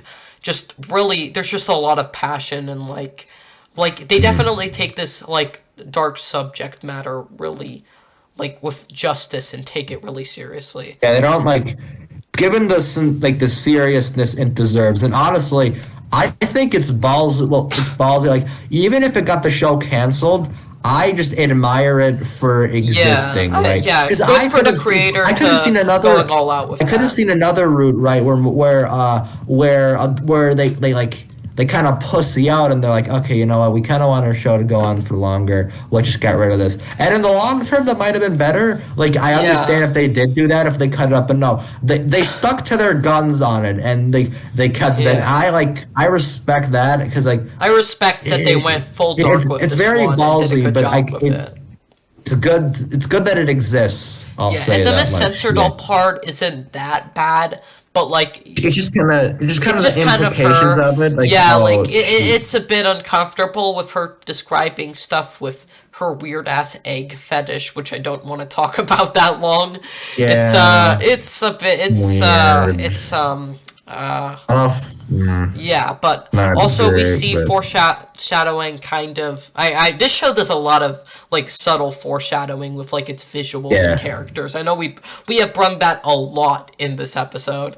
But like yeah, we see her plan to take over and overrule the town for protests and even planning on like overthrowing Which is one of the mayor. main aspects, by the way, to talk about the cancellation. That was like the main thing that they were gonna go forward with. Because since Clay, I don't want to say Clay doesn't get like redeemed, but like since Oral's kind of moved on from him from this point, he kind of loses his like. At the end of it, you can't really use him as the main antagonist anymore. So that eventually just becomes censored. All that was the idea. Oral they were is going no for. longer the main focus because I think it's essential that I now. think he only gets like one brief line, and I think it's on the radio at the beginning because he's talking about going on the hunting trip, and he's like, "Oh, I'm really excited" or something like that. Yeah, helping list like the time period this takes place and how Reverend Putty's sermons impact people in Moralton, and it's just really sad and just well done. And it's like because like now that Oral is aware of the world around him, thanks for realizing his father for the person he truly is. Like it makes sense to like show season 3 seeing like what's happening around him with people's lives, and like. Yeah, it's really good. I guess that's enough for that one. Next one, Next one is Trigger. Trigger. Don't have much to say, but it's a good episode. This one will go by quicker, but I like this one too. It's about kind of a follow up to the last Dowie one. Dowie once again is getting neglected. He sees Oral training for the hunting trip with his dad, and then he ends up like having a better trigger finger than him. So then like and then Clay ends up like friending to take him on the trip instead of Oral, like supposedly just to so Oral can approve. Yet Dowie thinks that he starts favoriting Dowie over him. So like, yeah, and then at the end he admits that he was never gonna take him on the trip. So Yeah, yeah, but like honestly, I don't mind Dowie being a jerk here, trying to make him like no, the thing is, because Dowie, like, shoot bad on he's purpose. kind of an ass, but given his home life, it's like understandable. Yeah, it's understandable. You get it fully, even if he's clearly not in the best I mean, faith. he ends up getting his comeuppance, but you can't help feel a little bad for him based off of like how much of an asshole Clay is. Yeah, That like you and it's can't also help but feel a funny little too. bad. Like it's kind of cartoonish, but like Orel just carries the gun around with him. Yeah, I like how he just brings it to school like Who casually. knew Like, leading? Like, I can't find the exact quote. But he's like, "Who knew leading a loaded firearm to a school would be dangerous?" Yeah. or something like that. It's yeah, funny. so let's go for the other one. So next is Dumb, which is about how we see Joe in his home life, and it makes sense, like how he has an old dad who is too old to raise him, and then he has like a half sister who doesn't bother disciplining him. And like it's kind of sad but funny at the same time, because like I still find the exaggeration with like his character of being like a bully is just like funny, with being like, ugh, you suck, ugh, you suck, you're bad. Hello? Oh, sorry. I think my audio cut out for a Okay, second yeah, there. sorry. Yeah, we know. Yeah, there might be audio Yeah, errors sorry here about and that, there. guys. That was technical unexpected, but difficulties. yeah. Back to yeah. Okay, back to the episode. Yeah. Yeah, we're still But- not perfect at this stuff. Anyways, Yeah, don't so worry. yeah, it's like yeah, it's sad seeing Joe's home life, and he ends up like forming an actual wholesome relationship with Nurse Bendy, because he actually treats her like a person, and like Yeah, and it's like- it's nice to Yeah, it's see. nice. It's so It's wholesome. Might be like the most wholesome thing in the show. I love that. Yeah, I buy Nurse the Bendy rela- sees someone who like appreciates her, and then Joe, he kind of gets like, they both appreciate. They're kind of like both the odd Yeah. ones out, I guess. Like they like in the society together, but it's nice. It's really wholesome and Yeah. sweet. I love it a lot. It's well And, done. Yeah, and the ending's nice. It yeah, It's very wholesome. solid It's just one. wholesome, and it's a nice direction to take these characters. Next is Help. Not wholesome. Help is not really wholesome. interesting, because now we see how Blaberta and Clay met.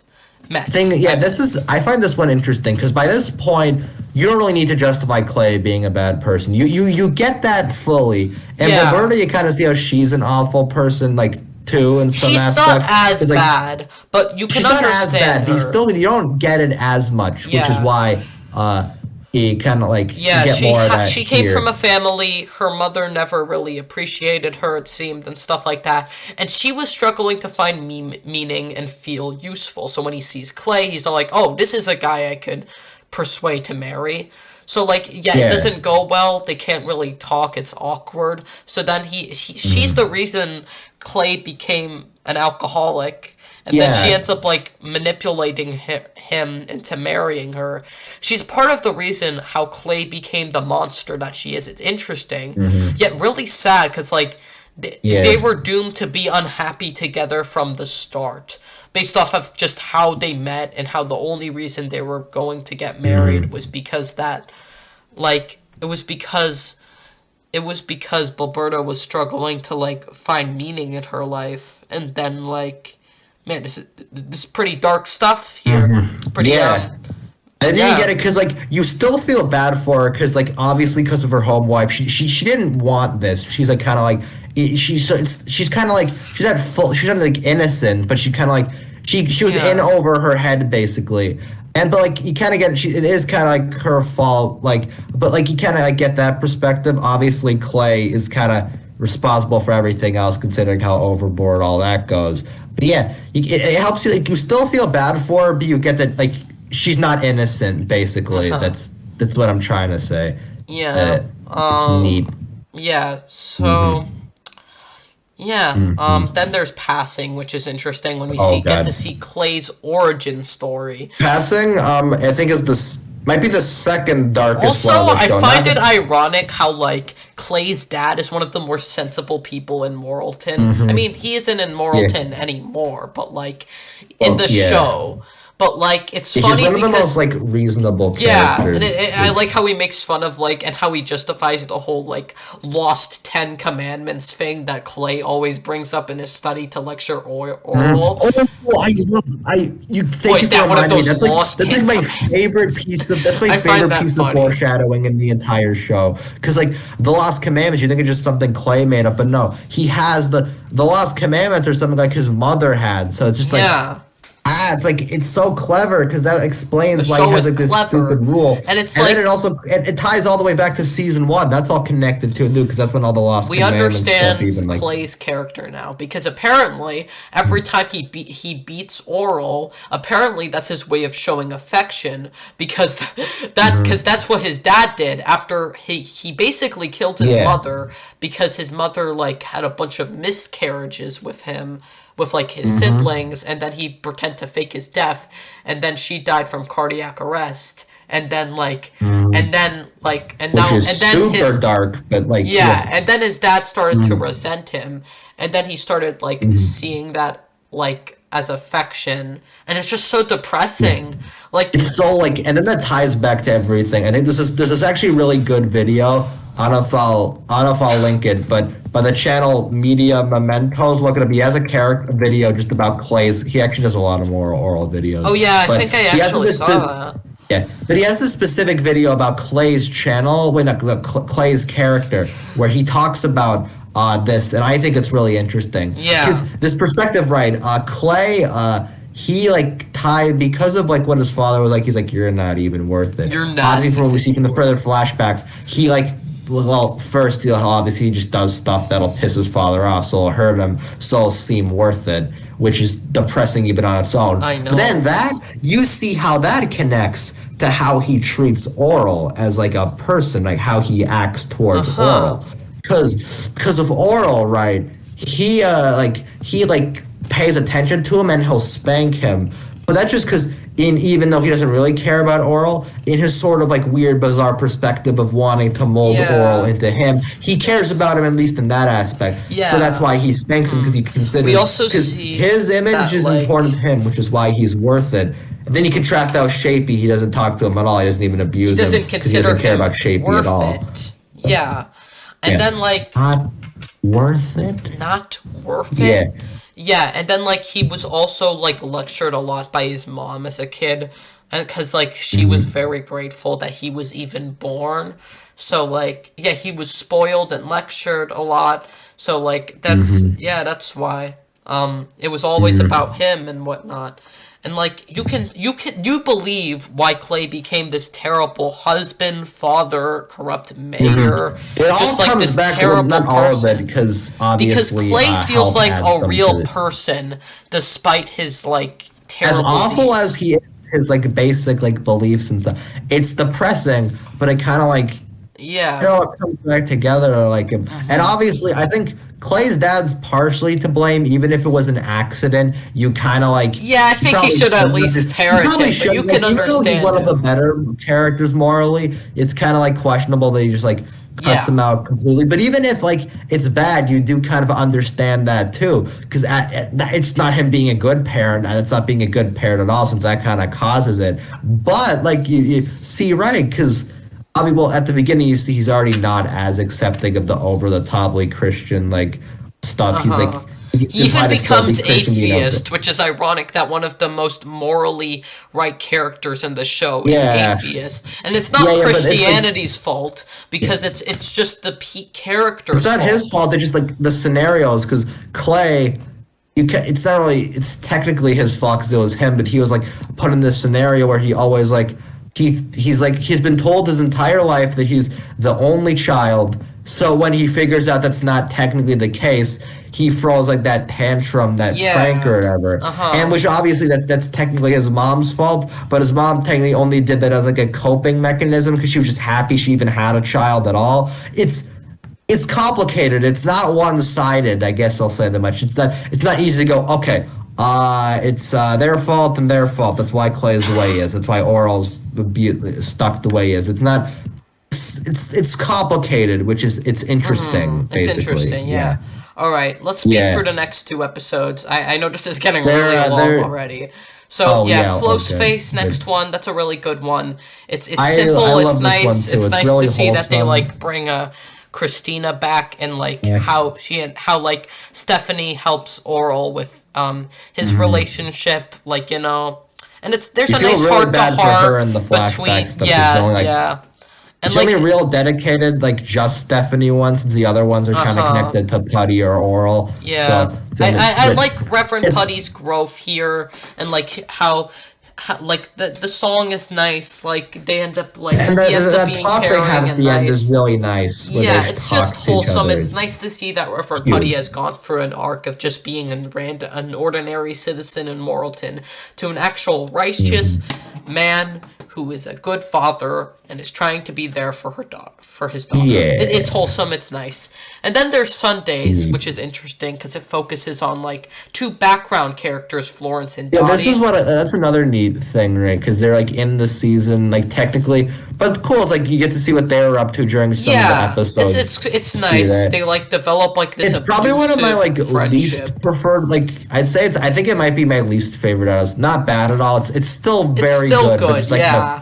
it's personally just one of the ones I care about Yeah, the least. it's a And good idea. I think it's good, and like it's kind of dark how like Florence uh like grows this abusive type of relationship with Florence and yeah. Dottie and fighting over Reverend Putty, and like you can Mhm. tell. I guess if I had an issue, it feels a bit crammed in. You can tell there was more they were gonna do with these characters. Yeah, actually, that's the thing. I think they were. That's one of the other season three things. They were gonna get more development Yeah, in they were gonna seasons get four like and five, and their Florence and dynamic. Reverend Putty were gonna be together. Yeah, And then I like heard about I heard that. that like That would have Clay, been he was interesting. just gonna end up flat out alone with no one at the end. Which we'll talk Which you about that know at the is it's end. sad, but he He deserves deserves it. it. He So deserves it. Yeah. All yeah, right. So yeah, that's a good episode. Not much to yeah. say. And then One we thing I do like have about the it. last three. Mm-hmm. Wait, what were Yeah. you gonna say? Edge. Oh, I was just gonna say one quick thing just to say about Sundays. I like about it is that even though, like as they said, Reverend Putty is improving, he's still obviously a flawed person, which is why at the end he doesn't make the best choices in Sundays. I think that's interesting for his development, and that's just a quick thing I wanted to say. Anyway, the last three, boom, yeah. Sacrifice is amazing. Probably might be my This is my favorite. favorite of the show. I will say It's that I simple. love It this just four episode. guys in a bar. Takes place Yeah, after Reverend Putty's like nice sermon about hope. sermon. Like Oh, it this is features Officer Papermouth, which is a character we haven't mentioned since he doesn't do much in the show.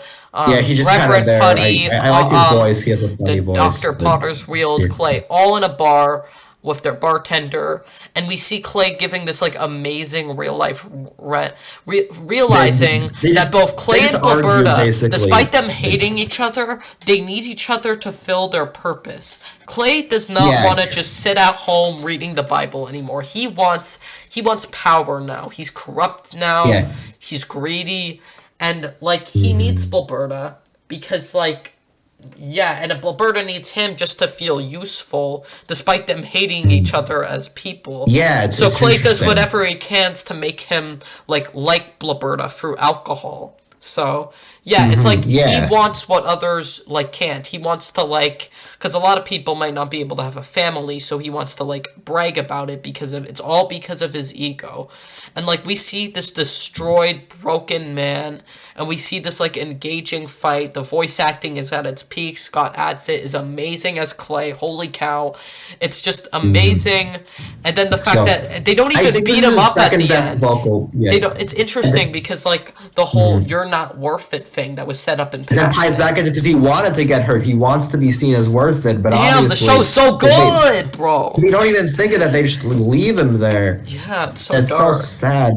I think this has the second best vocal. Nature still is the best, but this has like Clay's big rant at the end where he Yeah, just talks about his like rants are iconic. Let's be yeah, the honest. iconic They're Clay amazing. Puffington rant. There's some great body language because I think stuff like this just show how Oh yeah, that's this the show animation's so good. Like the way he walks, like the way he like runs around. He's so expressive. He's it's like so yeah, and like you can understand Clay knows that he's a terrible person, but he's bottled up those emotions yeah, so well. It's like the line delivery sells everything in this episode, and I just love rewatching it. It might be the best episode of the series, and I just like it's just amazing. It's nature but better in some way. But maybe, I don't know, I'm debating. Those episodes are both amazing in their own way.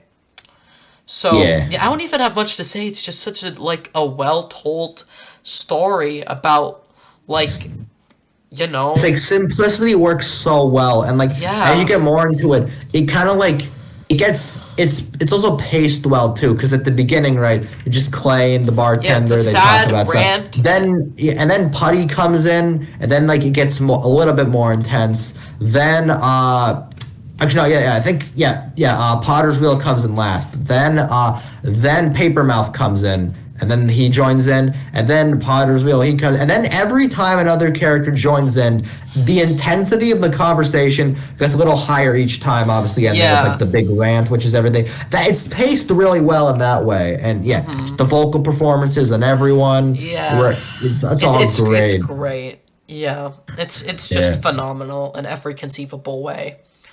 And then there's nesting, which is great. But it's good, but it's nice to see. It's interesting because Orel and Clay have their very first argument, and you see that Orel is starting to get more immune. He's aware of the terrible person he is, and like at this point, the spanking doesn't work out at all. He's just kind of numb to it. He doesn't really doesn't really care, really. He just kind of and it's like, it's interesting, you know? But if I have an issue with Moral Orel, probably one of my biggest issues, is how the whole thing with Miss Censordoll is just kind of rushed. Like, I'm not the biggest fan of the ending to it.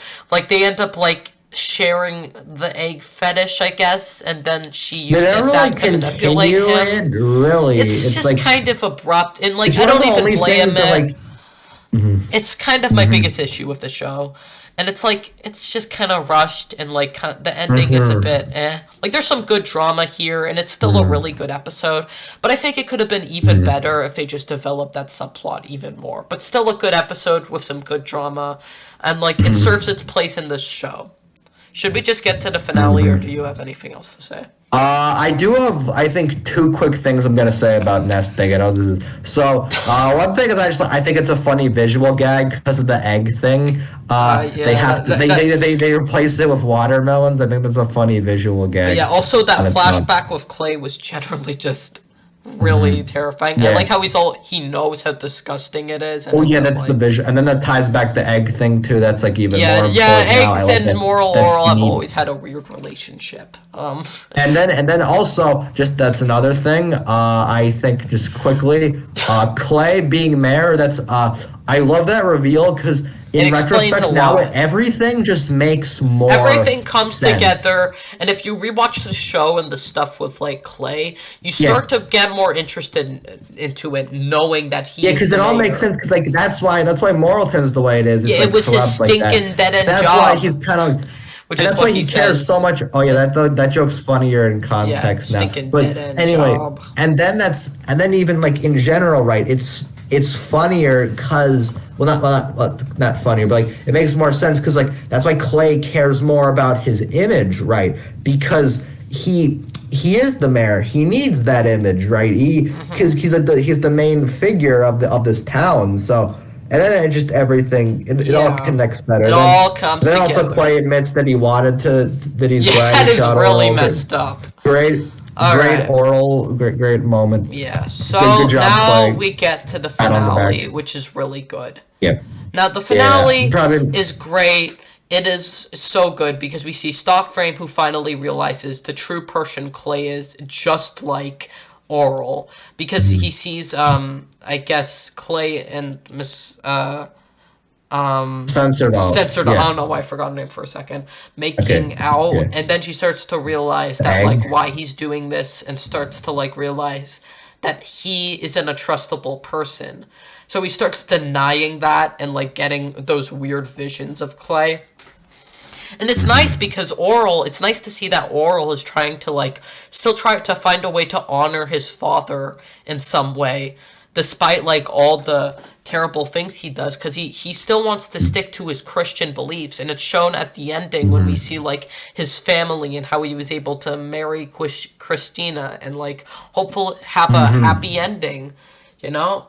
And it's nice. Yeah. And, like, yeah, and Coach Stop Frame and Orel's relationship is weirdly wholesome. Like, you know, we got to. It's nice to see him try to have a turnaround after like. Yeah, because like Coach Stop Frame, he doesn't get as much focus on his like actions. Yeah. But, he's like one of the most horrible people. Like I don't want to say they downplay it, but he is awful too. Like he like. Just like, well, first he was supporting Clay for that long because he was in love with him, I guess, and then he also he conceived Shapey and like tricked Gilberta basically into thinking she had an escape from Clay, even though he, quite frankly, it was the opposite. So he's kind of like awful too, but it's nice. That moment it's kind of like his turning moment. He realizes like what he was doing wrong, and like yeah, it's nice. You see him. He it's kind of like Putty in a way too. He's like trying to improve now, and like he figures it out. It's very wholesome. Their bond there,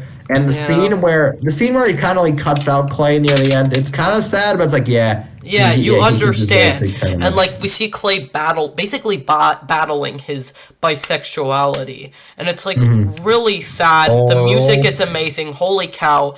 And that's, that one song. I love that song. Yeah, I love that. And then we see that montage with Orel.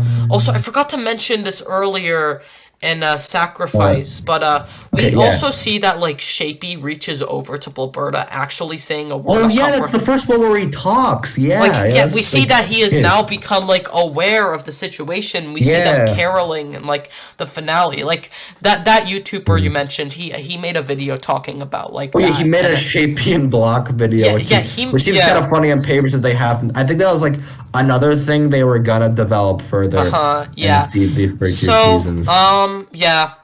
I think that's it. We don't have much to say about the finale, but great show. Just what an amazing show. Bravo. I love what a great finale, and just like great. It tackles themes of neglect and just corruption beautifully. It has well written characters with like taking these exaggerated stereotypes like your typical housewife and like corrupt mayor and like impressionable child, and like exploring why they're acting that way, making them feel like real destroyed, depressed people. Actually, and it's so accurate and beautifully conveyed. And it's actually one thing I do want. This is gonna seem kind of weird and off topic, but I think it's interesting. I heard this from like in another interview Dino Stanatopoulos did. What his idea for the show I think is kind of interesting. So this is gonna sound off topic at first. His favorite season of The Simpsons is season 1, weirdly, which I know people say that's one of the least funny ones, but he says he likes it the most because that's the one where the characters feel the most like a real family. And obviously, even in the golden era of The Simpsons, as the show goes on, the characters become more cartoonish and more like less like real people. So what he said is his partial idea for Moral Orel is he wanted it to be The Simpsons but reverse, which sounds weird, but his idea was the characters start out very one-dimensional at first, how they look, but as they go on, you see the hidden depths to them that you wouldn't see at first because of the formula. I think that's interesting. I didn't know that until recently, but looking at the show for that context, I think it's interesting to look at it through. Yeah, also, the series was supposed to end with, like, just Clay being completely alone, and that, like, Roberta would have run off with Officer Papermouth and found, like, an actual relationship. I forgot about that. I think that would have been interesting. Cool. So, anyways, that's all I have. I think we have to say. I think, it's a great show. It's kind of hard. I wish the creator got his full vision, because there's definitely more I think could have been done with it. And it's not a perfect show. I do have some issues that I mentioned, but it is still amazing. I give this season a 9 out of 10, and I give the show in total a 9 out of 10. What about you? Yeah. Honestly, I think I'd give season 3 like a 9 as well, and I think same 9 overall. Yeah, so I guess we have the same thoughts on the show. I think I can't give it like that perfect score. Yeah, same. It's hard. I can't because that show is flawed. I love it, but it is flawed even.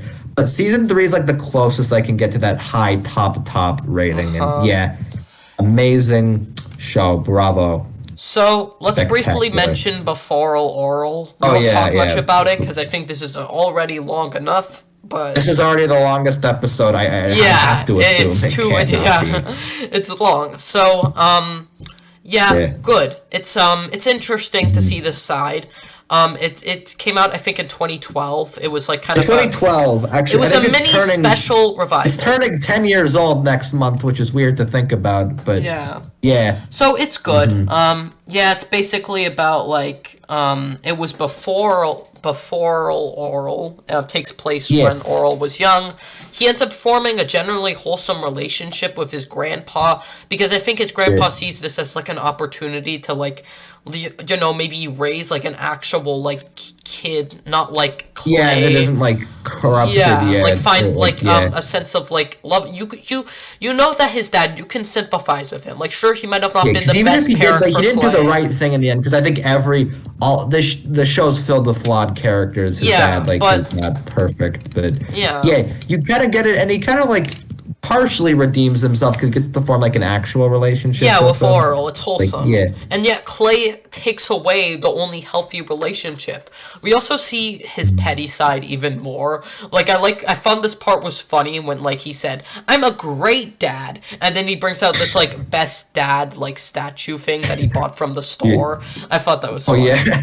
And it's also nice Yeah. that to see like Oral when he was even more impressionable and how we see Yeah. like his friends even manipulating him for this. It's like it's kind of sad, Yeah. but it's kind of It is funny. sad, but it's also interesting to see because like he's like that much more like Yeah, it makes naive, sense. right? I get he's actually he's kinda even funny more to, like, naive. It's nice. It's cool In to see this. retrospect, because yeah, like, side that's of funny when Oral. like he gets told from like it's like timing wise, it's funny when Clay's dad tells Oral about proof for the first time. That's when Clay is like, all right, like, here's what God is. Also, and then that's when he starts yeah. being not naive about things. That's funny how that turns He even out. tries to kill And- Shapey. Like, damn, that was his Oh, first yeah. misinterpretation. Wow. Also, yeah. the first also, time he goes in the study. Also, Blaberta just like flat out admits that they neglect their children, and like she literally said that 2 children are easier to neglect than 1. So like they were intentionally doing this. So wow. Yeah. And also the Sad. visuals look amazing. Like Oh yeah, that's another the thing grass too. and just the sun. It's literally Yeah. only 4 years, but you see the glow, like yeah, the the lighting rise in is animation. amazing. The quality, it's just great, and it's nice to see the voice acting kind of back in this like new style, and Yeah. it's nice to see I think Oral it's like actually- meeting I think people it might like be this- Reverend Putty yeah. and Miss Censor Doll, and like how his father and like neglected him even when he was like younger and was like always doing it intentionally, and seeing this like even pettier side of Clay. It's interesting. Yeah. It's good. Yeah, do and you have also much to like say?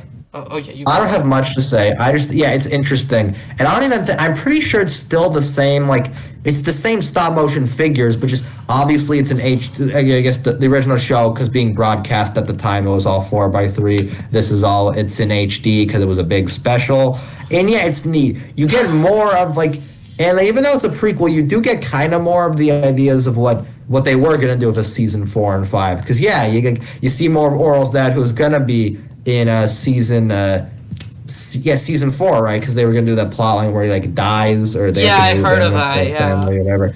Yeah, I think that's neat too, and yeah, Yeah, it's Yeah, wholesome, that's it's pretty cool. nice, and it's nice to see this, like, other more petty side of Clay, and, like, this other more naivete side of Oral, and, like, it's good. It's good. it's neat. It's neat, it's only 24 minutes, there are some cool visuals, and it's a good prequel. I give it an 8 out of 10. Yeah, I give it a 9, but yeah, very very solid. Okay, so, yeah, that was, Moral Oral. Yeah, Yeah, this was a long one. Yeah, but we'll be I back. had fun. This was a fun recording. We won't session. but Oh, next we aren't episode gonna we say? will have our very first special guest. We won't say Please, who, please. but Okay, yeah, that's our. we're gonna say what we're gonna talk about though. We didn't. review yeah, this. yeah, screw it, we'll do it All this right, time. so we're doing. All right, so we're gonna actually technically 3 things, but 2 are movies. So I think by the time this is uploaded, I think it might have already happened. It depends. It might have already dropped, but Chris it might have already dropped. But by the time we're recording this, tomorrow the Mario movie Direct is gonna come out, so we'll be talking about all that. We're just gonna say that we're talking about that. We won't spoil the movies, but yeah, we're just doing that. Yeah, we'll talk about that. We won't. And spoil 2 them. other movies epic, that we won't spoil, but let's just say they're both pretty epic. Yeah, they're they're great films. Yeah, thank you for tuning in to Thanks for listening. This is the cast. This was a fun one. Yeah, I'm tired. Good. Sorry for the audio error. I gotta clear my throat. I've been talking for like same. 2 hours straight. Thank you for watching, and goodbye.